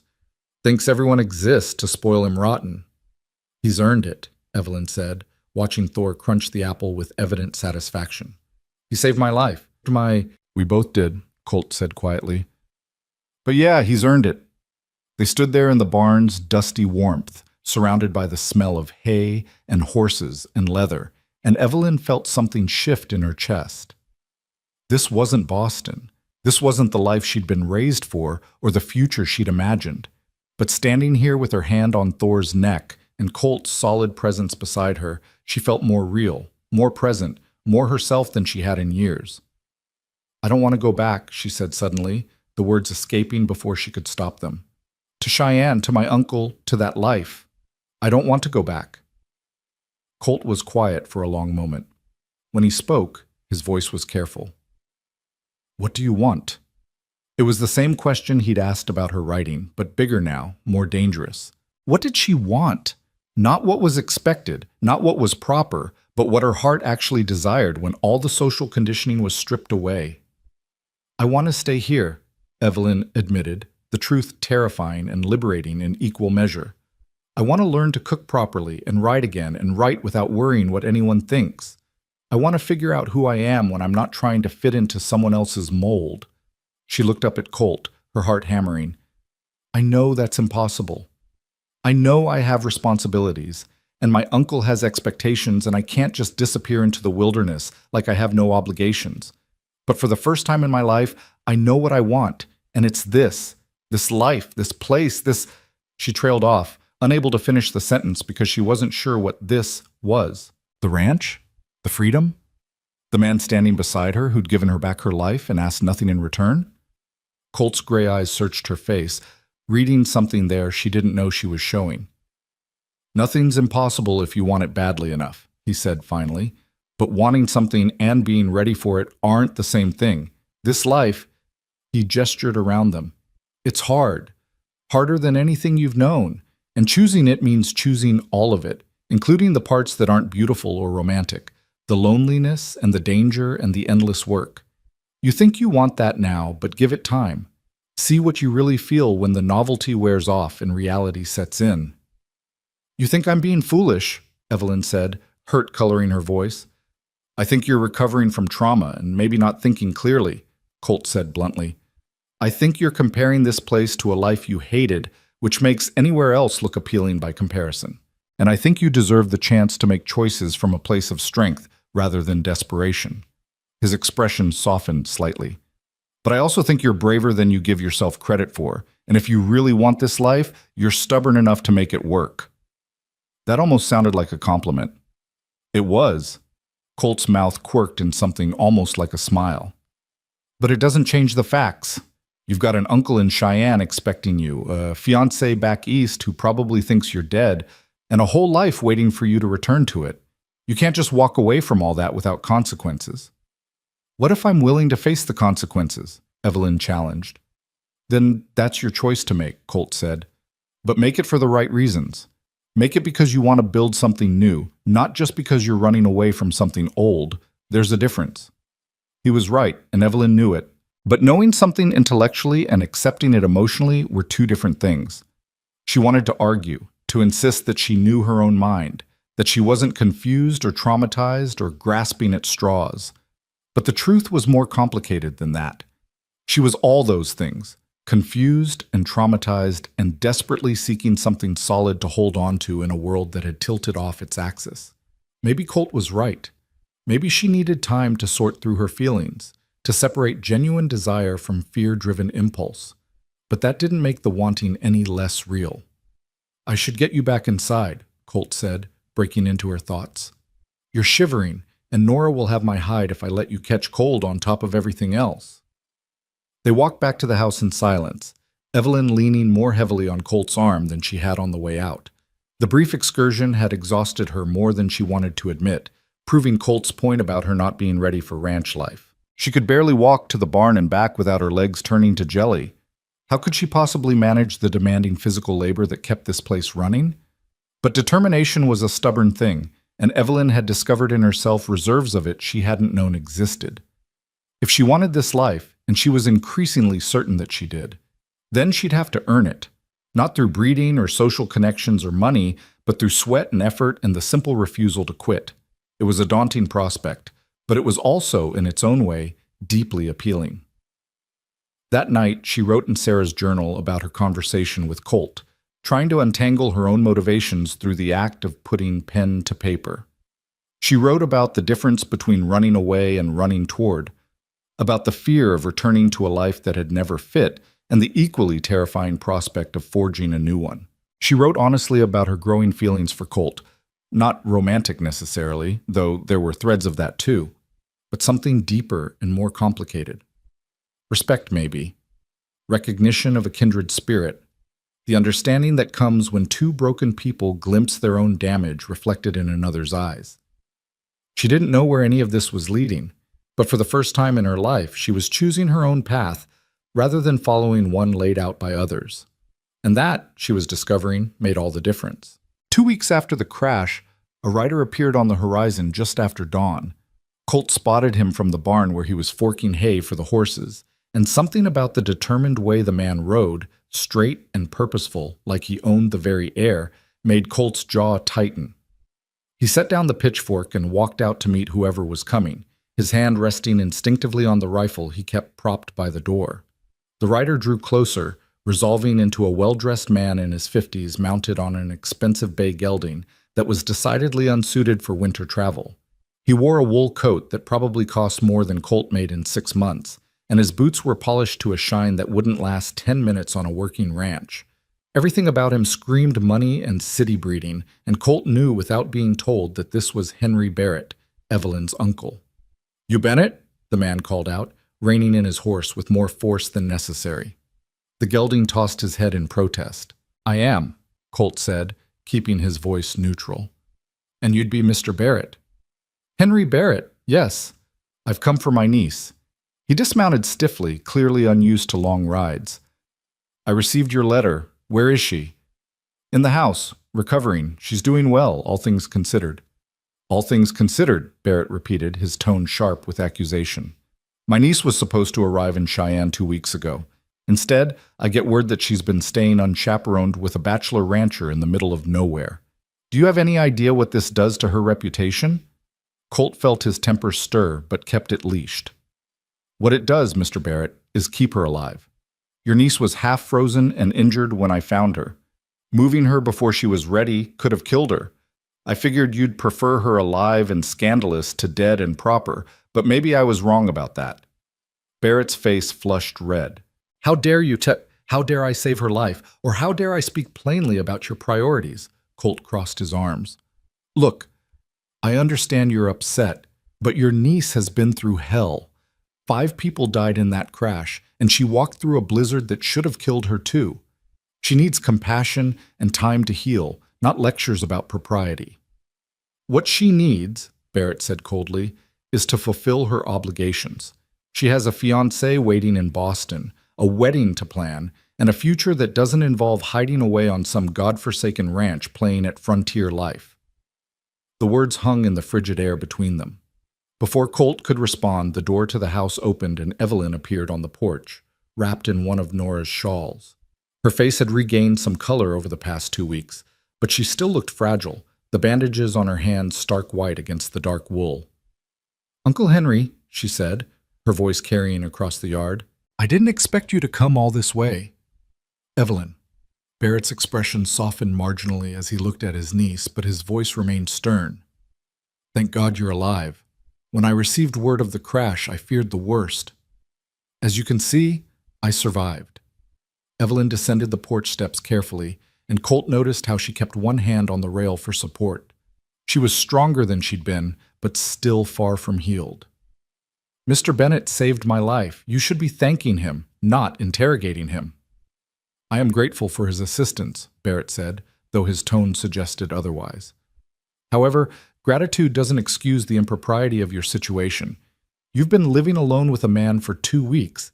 "I haven't been alone," Evelyn interrupted firmly. "Mrs. Alvarez and her daughter have been here the entire time, acting as perfectly adequate chaperones. My virtue is intact, if that's what concerns you." "What concerns me," Barrett said, "is that Theodore has been sending increasingly urgent telegrams demanding to know your whereabouts and condition. The man is understandably worried about his fiancée." Something flickered across Evelyn's face. Not grief or longing, but something harder. Resentment, maybe, or defiance. Then you can telegram him back that his fiancée is recovering from injuries sustained in a stage accident and will contact him when she's able. Evelyn, you need to understand the position this puts us in, Barrett said, his tone turning placating. Theodore's family has certain expectations. This delay, these circumstances, they complicate things considerably. We need to return to Cheyenne immediately and begin damage control. I'm not ready to travel yet, Evelyn said, and Colt heard the tremor beneath her steady voice. My hands are still healing, and the doctor said I need at least another week before— What doctor? Barrett demanded. I was told no physician had examined you. The doctor from Redemption Creek came out 6 days ago, Colt interjected. He confirmed what we already knew.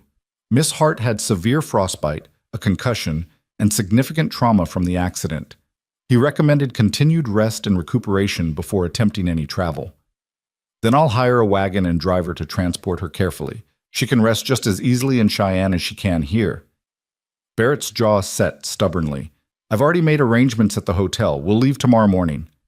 No, Evelyn said, and the word came out stronger than Colt expected. I'm not going. Not yet. Barrett's eyes narrowed. This isn't a request, Evelyn.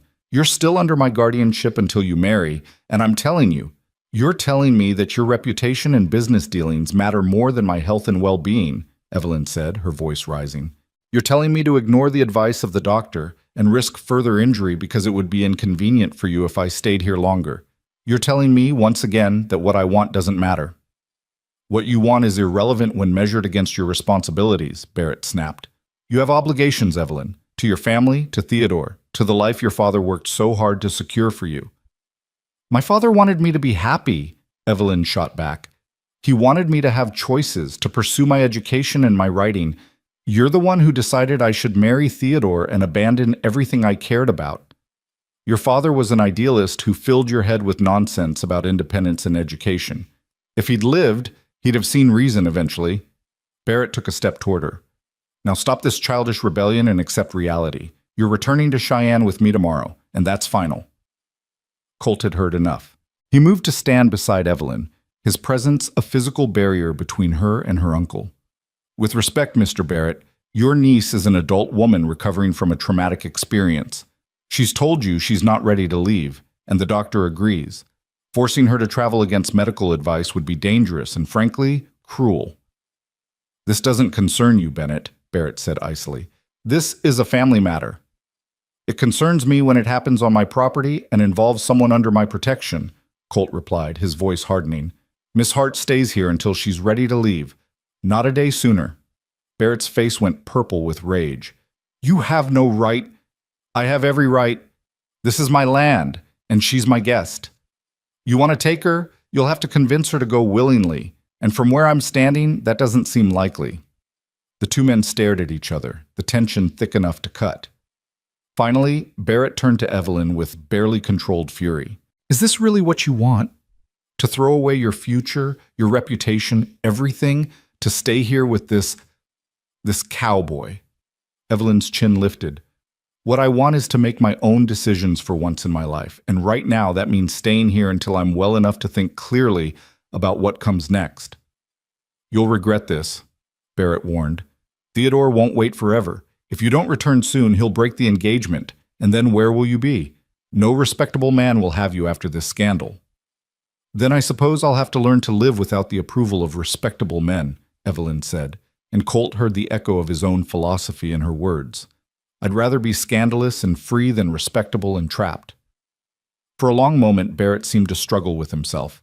Then he shook his head in disgust. Fine. Stay here and play at frontier life if it makes you feel independent. But when reality sets in and you realize what you've thrown away, don't come crying to me for help. He mounted his horse with jerky movements. I'll give you 1 month. If you haven't returned to Cheyenne by then, I'm washing my hands of you entirely. Your inheritance, your allowance, everything. It all goes away. You'll be on your own. I understand, Evelyn said quietly. Barrett looked like he wanted to say more, but instead he just wheeled his horse around and spurred it into a canter back the way he'd come. They watched him go in silence, his figure growing smaller against the vast white landscape until he disappeared entirely. Only then did Evelyn's composure crack. She swayed on her feet, and Colt caught her elbow to steady her. She was trembling, he realized, shaking like a leaf in a storm. "I just cut myself off from everything," she whispered, her eyes wide with shock at what she'd done. "My uncle, my inheritance, Theodore, my entire life in Boston. What have I done?" "You chose yourself," Colt said simply. "That's nothing to regret." "But what if he's right? What if this is just some foolish rebellion and in a month I'll realize I made a terrible mistake?" "Then you'll deal with that when it comes. But living your life based on what-ifs and maybes, that's no way to live at all." Colt guided her back toward the house. "Come on, let's get you inside before you collapse. We can worry about the future later." Nora met them at the door, her face tight with concern. She'd clearly heard everything through the open window. "That man," she muttered darkly, "threatening a girl who just survived death itself. No shame." "He's scared," Evelyn said, surprising them both. "He doesn't know how to handle me not following the script he wrote. And he's probably right about some of it. I am throwing away my old life without any real plan for what comes next." "Plans are overrated," Colt said. "Most of life happens in the spaces between our plans anyway." Maria appeared with hot tea and gentle hands, settling Evelyn back on the sofa by the fire.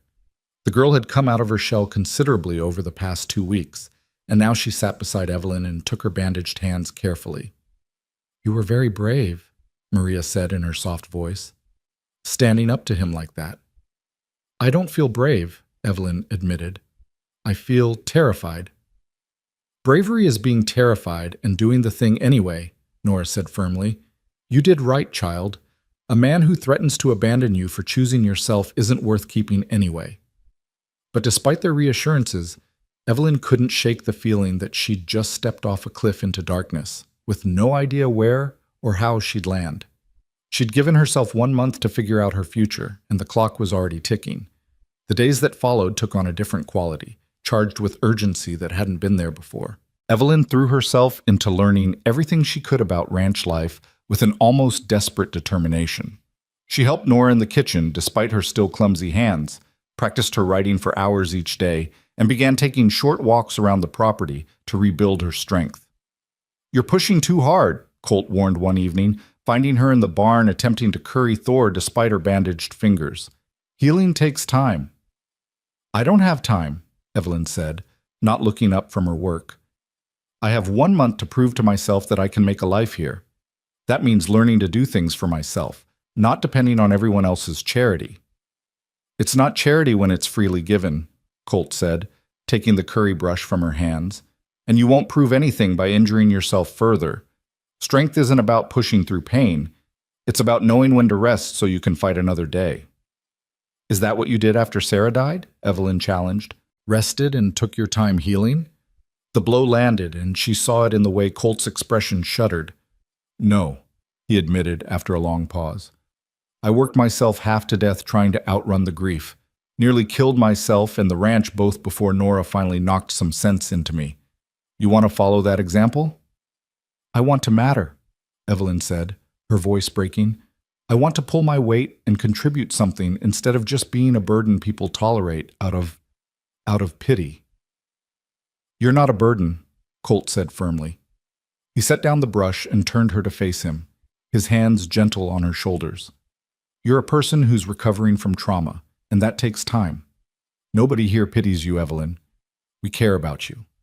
There's a difference." She looked up into his gray eyes and saw something there that made her breath catch. Concern, yes, but also something deeper, something that looked almost like tenderness. "I don't know how to accept care without feeling like I owe something in return," she confessed. "In my world, everything is a transaction." "Then unlearn it," Colt said. "Out here, we take care of each other because that's how we survive. Today I help you, tomorrow you help someone else, next month they help me. It's not about debts and obligations. It's about community." "I don't know if I can be part of a community," Evelyn said. "I've spent my whole life being separate, set apart by class and breeding and expectations.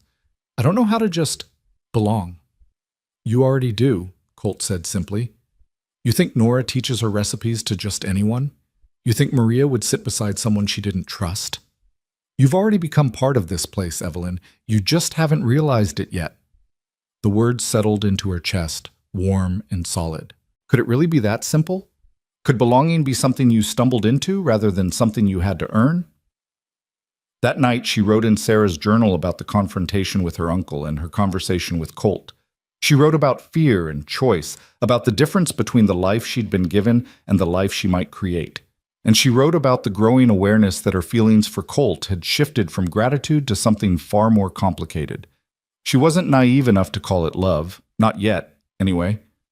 But there was something there, a connection forged in crisis and tempered through the quiet intimacy of daily life. She found herself watching for him throughout the day, noting the way he moved with unconscious grace, the rare smiles that transformed his stern face, the gentleness in his calloused hands when he thought no one was looking. More troubling was the realization that he watched her too. She'd catch him studying her across the dinner table or glancing her way when he thought she was absorbed in her writing. And sometimes, when their hands would brush passing a dish or their eyes would meet across the room, she'd feel a charge in the air between them that had nothing to do with gratitude or simple friendship. It was dangerous, this growing attachment. She was still technically engaged to Theodore, still under her uncle's guardianship, still a woman with a complicated past and an uncertain future. And Colt was still grieving his wife, still carrying wounds that might never fully heal. Neither of them was in a position to act on whatever was building between them. But that didn't make it any less real. The turning point came 3 weeks after the crash, on a clear Sunday morning when Colt announced they'd be riding into Redemption Creek for church services. Evelyn panicked at first. She wasn't ready to face a town full of strangers, wasn't ready for the questions and judgment she knew would come. But Nora was firm. "You can't hide here forever," the older woman said, helping Evelyn into one of Maria's better dresses, altered to fit. "People need to see you're alive and well, and you need to see that this community isn't like the one you left behind." The ride into town was Evelyn's first time on horseback since the accident. Colt had saddled a gentle mare named Daisy, and he rode close beside her on Thor, ready to catch her if she faltered. But she didn't falter. Her hands were strong enough now to hold the reins, and her body remembered the rhythm of riding even if her muscles protested the effort. Redemption Creek was small, a single main street lined with wooden buildings that looked like they'd been thrown up quickly and might blow away in a strong wind. But what it lacked in polish, it made up for in character. The church was the largest building, whitewashed and standing proud with a simple bell tower. People were already gathering when they arrived, families in their Sunday best greeting each other with easy familiarity. Evelyn felt every eye turn to her as they dismounted. She heard the whispers, saw the curious stares. But instead of judgment, what she saw in most faces was sympathy and welcome. These were people who understood hardship, who knew what it meant to survive against the odds. The preacher, a weathered man named Josiah Cole, greeted them warmly at the door. "Miss Hart, I presume. We've been praying for you. The whole town grieved when we heard about the stage crash." "Thank you," Evelyn managed, overwhelmed by the genuine warmth in his voice.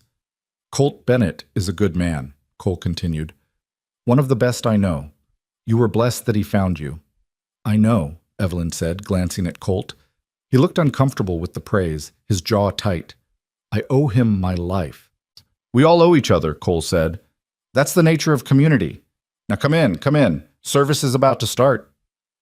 The church was simple inside, just rows of wooden benches and a plain pulpit. But it was warm and full of people who smiled at her as she passed. Colt led her to a pew near the front where Nora and Maria were already seated, and she found herself surrounded by kindness that asked for nothing in return. The service was unlike any she'd attended in Boston. There were no elaborate rituals, no formal liturgy, just simple hymns sung with more enthusiasm than skill, and a sermon about resilience and grace that brought tears to Evelyn's eyes. Cole spoke about surviving winter, both literal and metaphorical, and finding hope in unexpected places. "Sometimes," he said, his voice carrying through the small space, "God puts us through fire not to destroy us, but to burn away everything that isn't essential. And what's left, the core of who we really are, that's what matters. That's what endures." Evelyn felt those words settle into her bones. Wasn't that exactly what had happened to her? The stage crash had burned away her old life, leaving only the essential truth of who she was beneath all the social conditioning. And that truth, frightening as it was felt more real than anything she'd known before. After the service, people surrounded them with questions and well wishes. Mrs. Henderson, the schoolteacher who'd taken over after Sarah died, pressed a jar of honey into Evelyn's hands. "For healing," she said, "my grandmother's recipe." Old Doc Morrison, who'd examined Evelyn the week before, checked her bandages and pronounced himself satisfied with her progress. "You're tougher than you look, young lady. Most city folk wouldn't have lasted an hour in that storm." And on it went, person after person offering small kindnesses, sharing stories, making her feel like she belonged to something larger than herself. By the time they left, Evelyn felt exhausted but strangely buoyed. These people had accepted her without reservation, had welcomed her into their community simply because she needed welcoming. On the ride home, she voiced this to Colt. "They're so different from people in Boston. No one asked about my family connections or my prospects. They just cared." "That's because out here, what matters is what you do, not who you are," Colt said. "A person's worth is measured in character and effort, not bloodlines and bank accounts. It takes some getting used to if you're not raised to it." "I think I prefer it," Evelyn admitted. "It feels more honest somehow." "It is," Colt agreed. "But it's also harder in some ways. You can't coast on your name or your inheritance. Everything you get, you have to earn. Are you ready for that?" "I don't know," Evelyn said honestly, "but I want to try. I want to be someone who matters because of what I do, not what I was born into."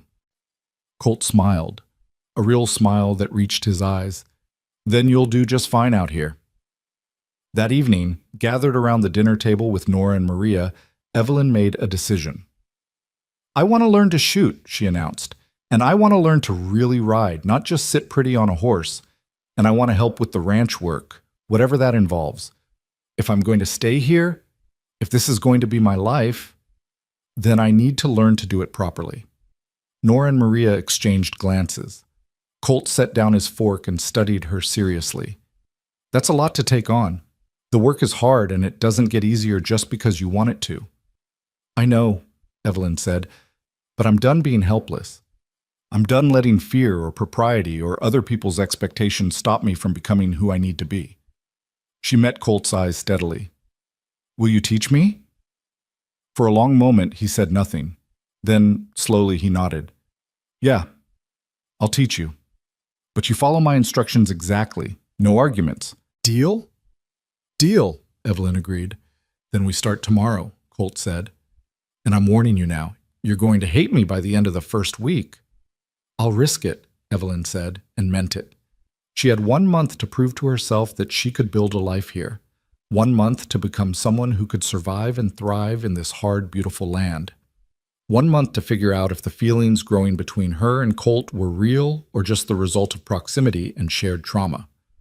It wasn't much time, but then again, her entire world had changed in a single night of snow and terror.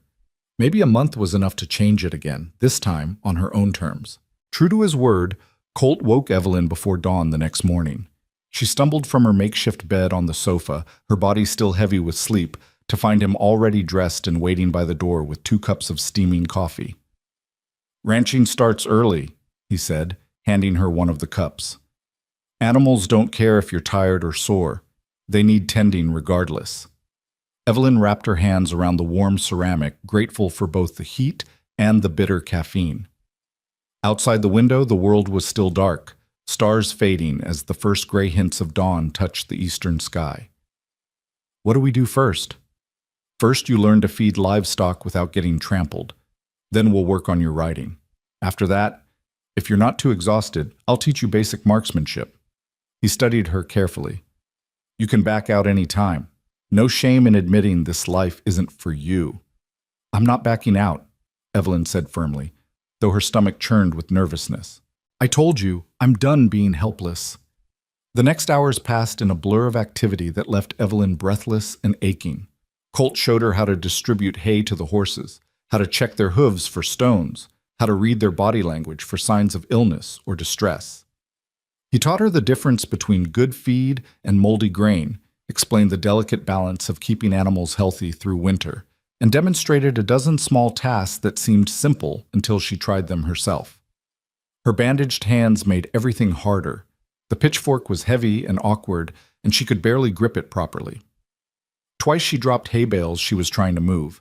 When she attempted to lift a water bucket, it sloshed over her boots, soaking them through. "Stop," Colt said after watching her struggle with the third bucket.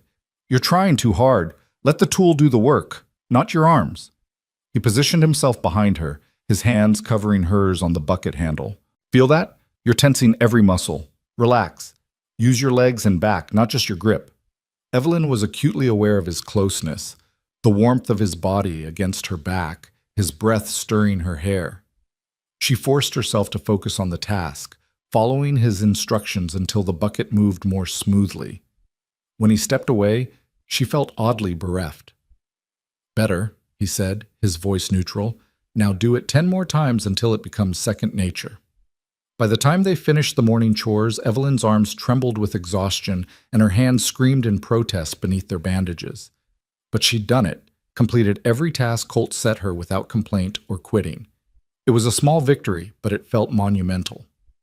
"You did good," Colt said as they walked back toward the house for breakfast.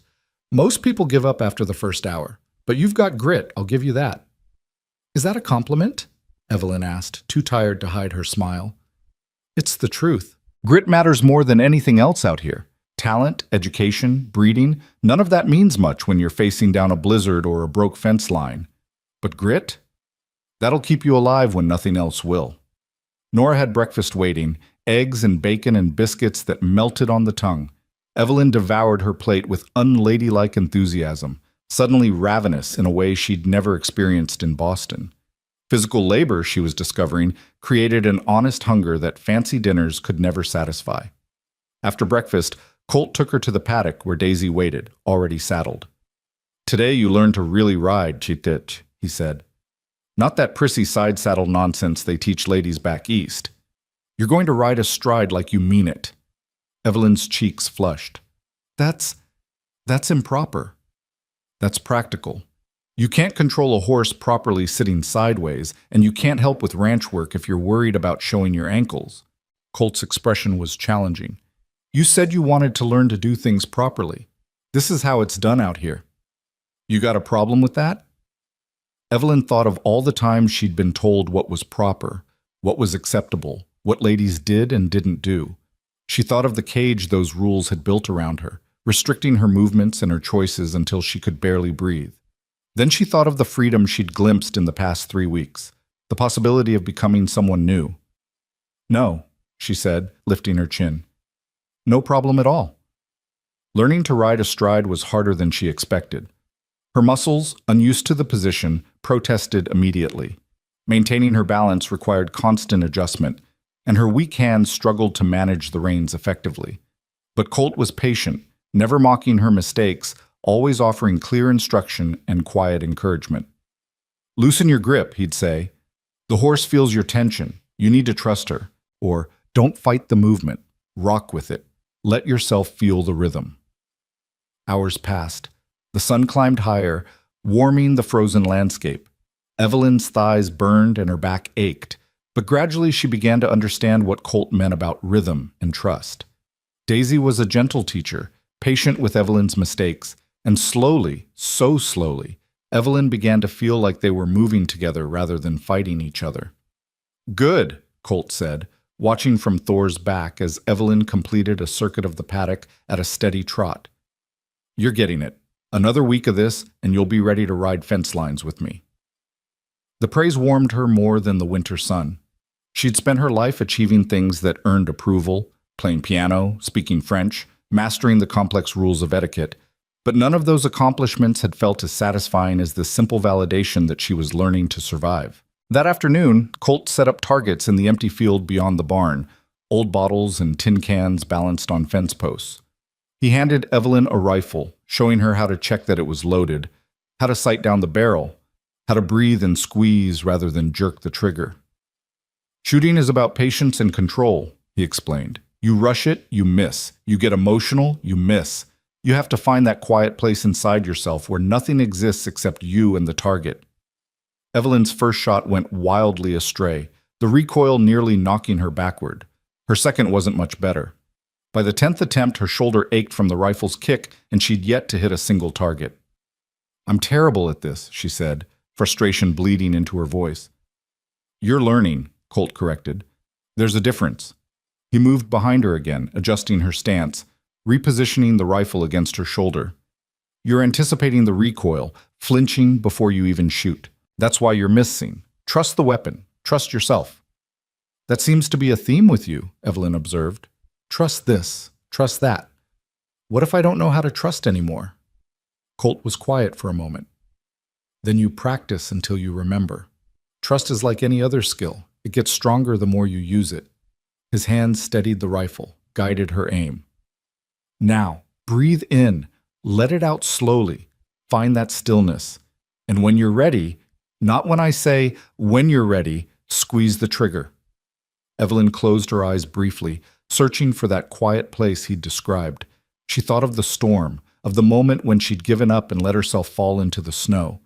She thought of Colt's voice cutting through her despair. You'll make it home with me. She thought of every moment since when she'd chosen to fight rather than surrender. She opened her eyes, sighted down the barrel, and squeezed. The bottle exploded in a shower of glass.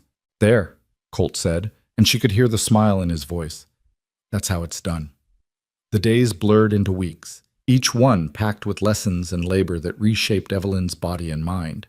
Her hands healed, the bandages coming off to reveal pink new skin that was tender but functional.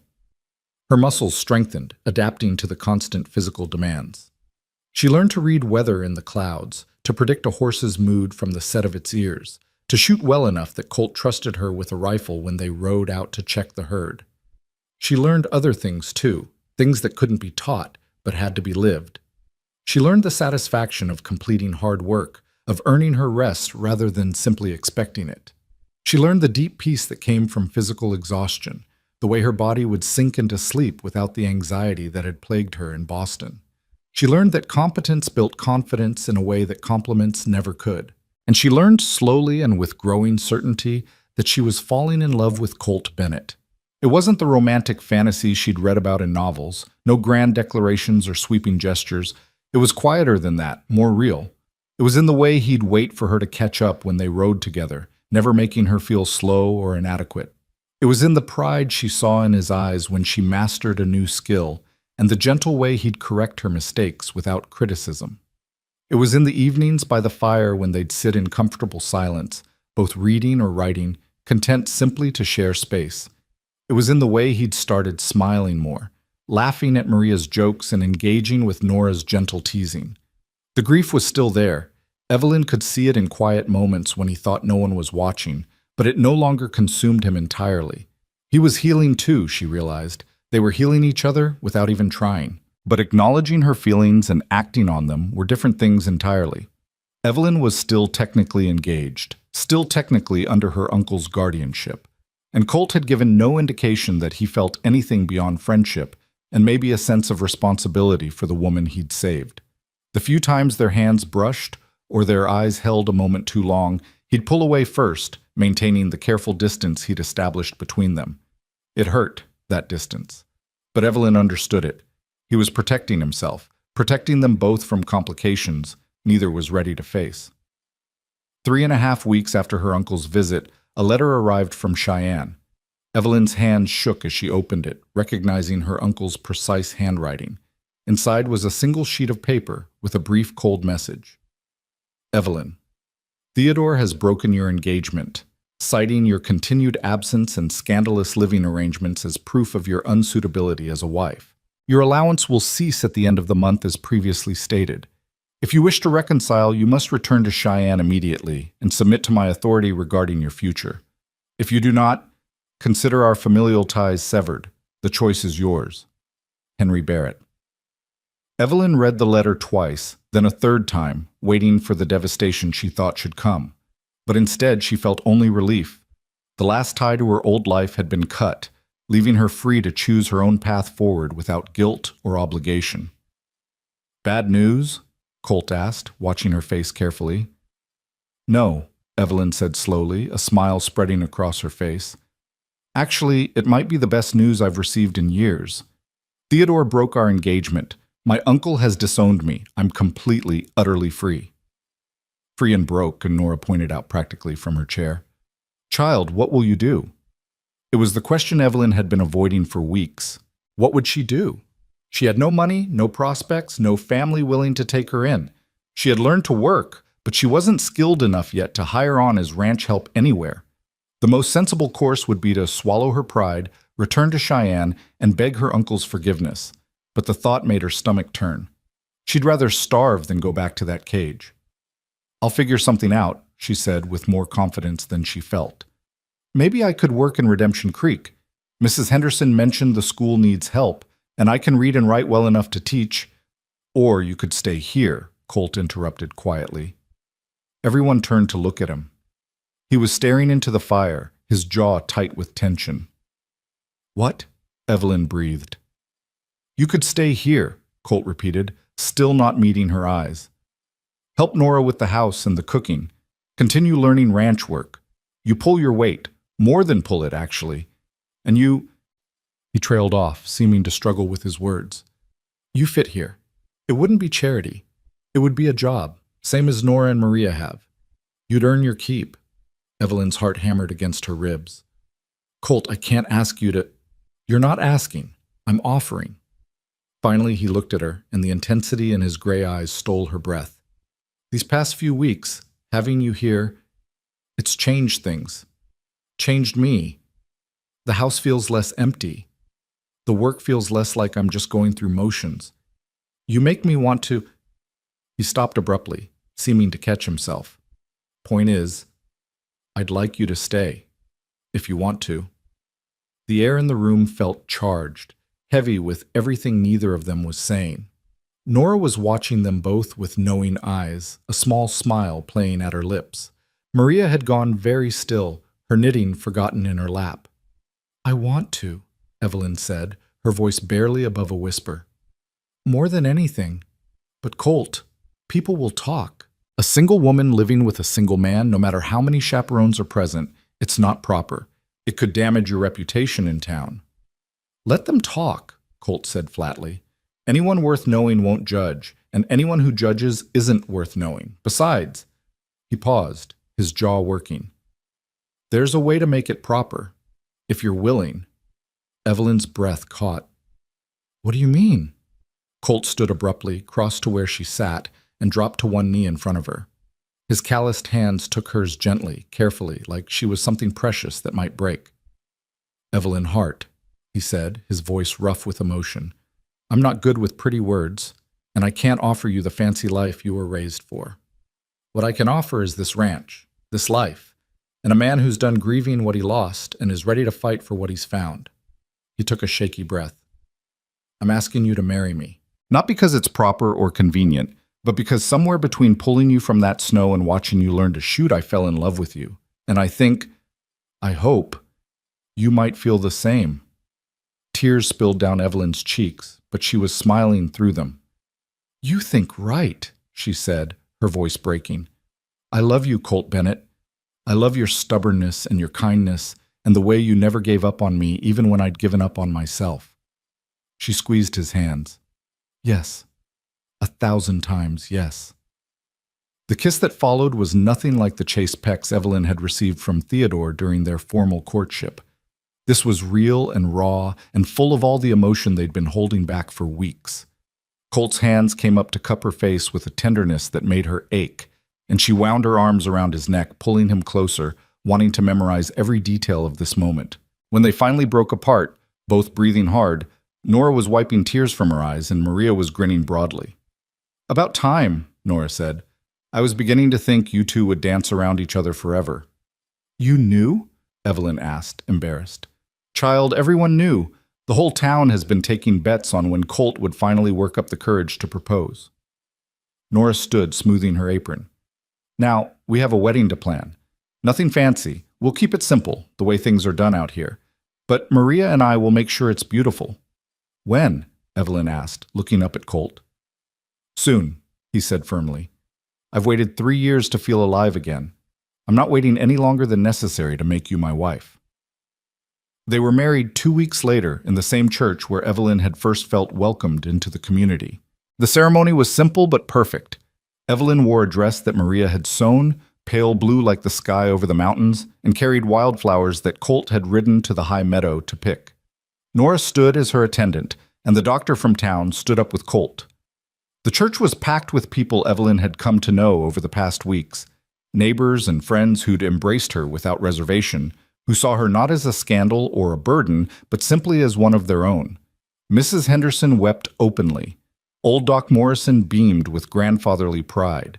The Henderson boys, who'd been teaching Evelyn to rope cattle, whooped enthusiastically when Preacher Cole pronounced them man and wife. The kiss Colt gave her sealed more than just their marriage vows. It sealed a promise that they would build something new together, something neither could have created alone. When they finally pulled apart, Evelyn saw tears tracking down Colt's weathered face. "Sarah would have liked you," he whispered against her hair. "She'd be happy I found you." "I wish I could have known her," Evelyn said honestly, "but I'll honor her memory by taking care of the man she loved and the home she built." The reception was held in the church hall, tables laden with food that the whole community had contributed.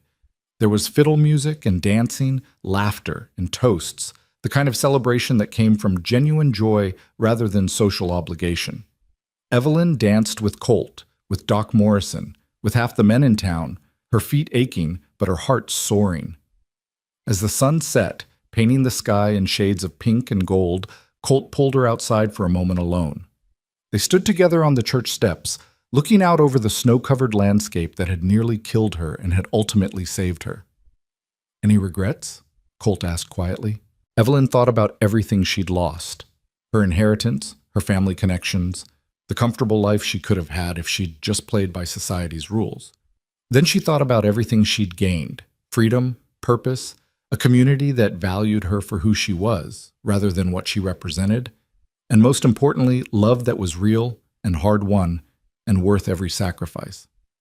"Not a single one," she said, leaning into his warmth. "You promised me I'd make it home with you. I just didn't realize you were offering me a home I'd actually want." "Took me a while to realize it too," Colt admitted. "Spent 3 years thinking I'd never feel at home anywhere again. Then you stumbled into my life half frozen and stubborn as hell, and suddenly home was wherever you were." They stood there as darkness fell and stars began to emerge, the same stars that had witnessed Evelyn's desperate flight through the snow and her equally desperate choice to keep fighting. She thought about the woman she'd been then, terrified and trapped, and convinced her life was over. She thought about the woman she was now, strong and free, and just beginning to understand what life could be.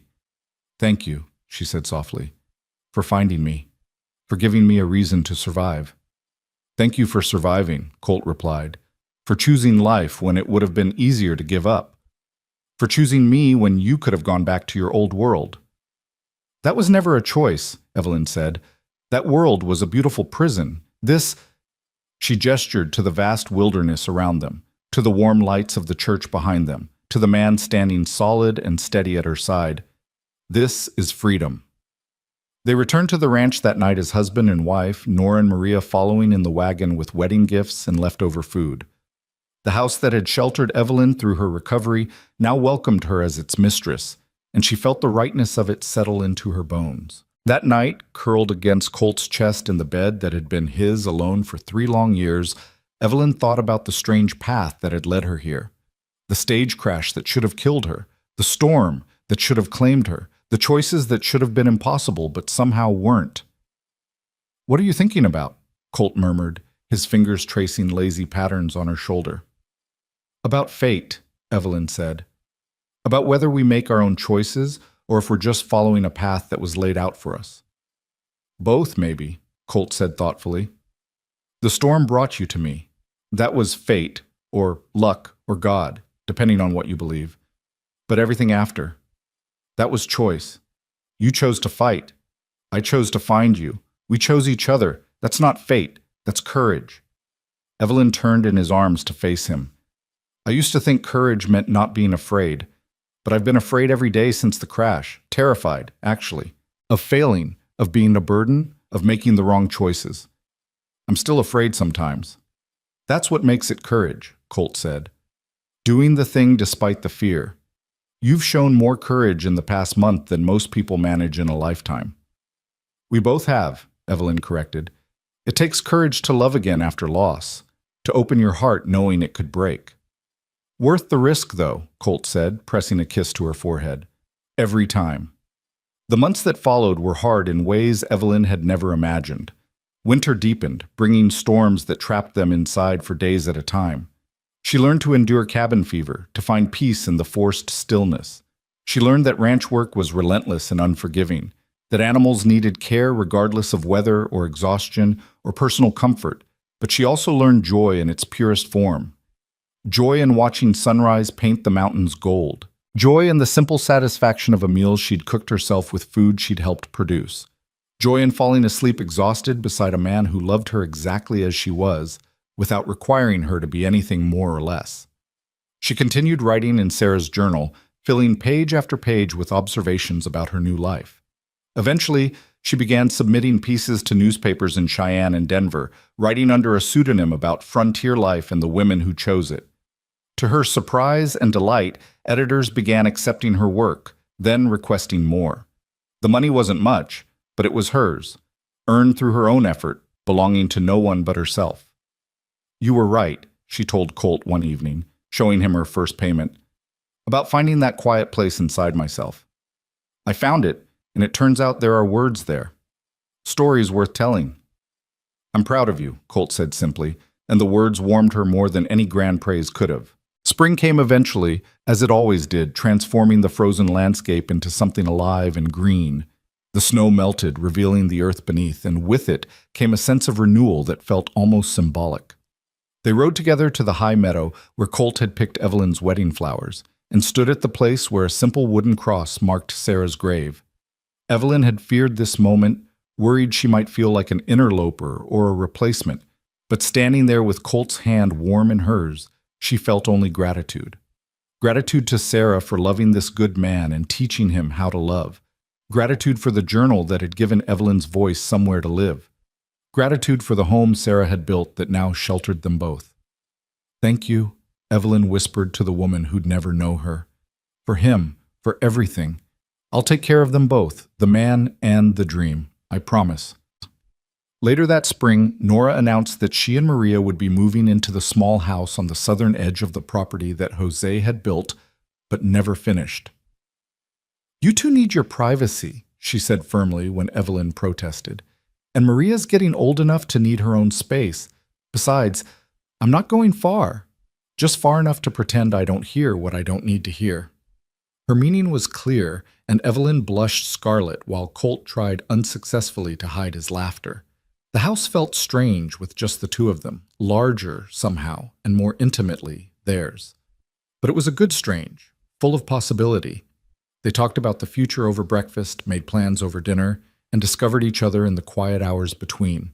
By summer, Evelyn could ride as well as any ranch hand, shoot straight enough to bring down game for the table, and manage the household with efficient confidence. She'd published a dozen articles about frontier life and was working on something longer, a memoir perhaps, or a novel loosely based on her own experience. The words came easily now, flowing from a well that seemed bottomless. One evening in July, they rode together to the creek where Evelyn's stage had overturned. The wreckage had been cleared away, but you could still see the scar in the earth where it had happened. Evelyn dismounted and stood at the edge, looking down at the place where 5 people had died, and she had chosen to live. Do you think about them? Colt asked quietly. The others? Every day, Evelyn admitted. I wonder who they might have become if they'd lived. What dreams they had, what futures they were denied. And I wonder why I survived when they didn't. Maybe there's no answer to that, Colt said.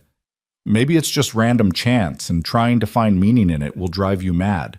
Or maybe, Evelyn said slowly, maybe the meaning isn't in why I survived, but in what I do with the survival. Mrs. Patterson told me on the stage that she was traveling to see her daughter's new baby, that she'd almost canceled because of the weather, but decided life was too short to miss important moments. She turned to face Colt. She was right. Life is too short. So I'm going to live it fully, for myself and for them.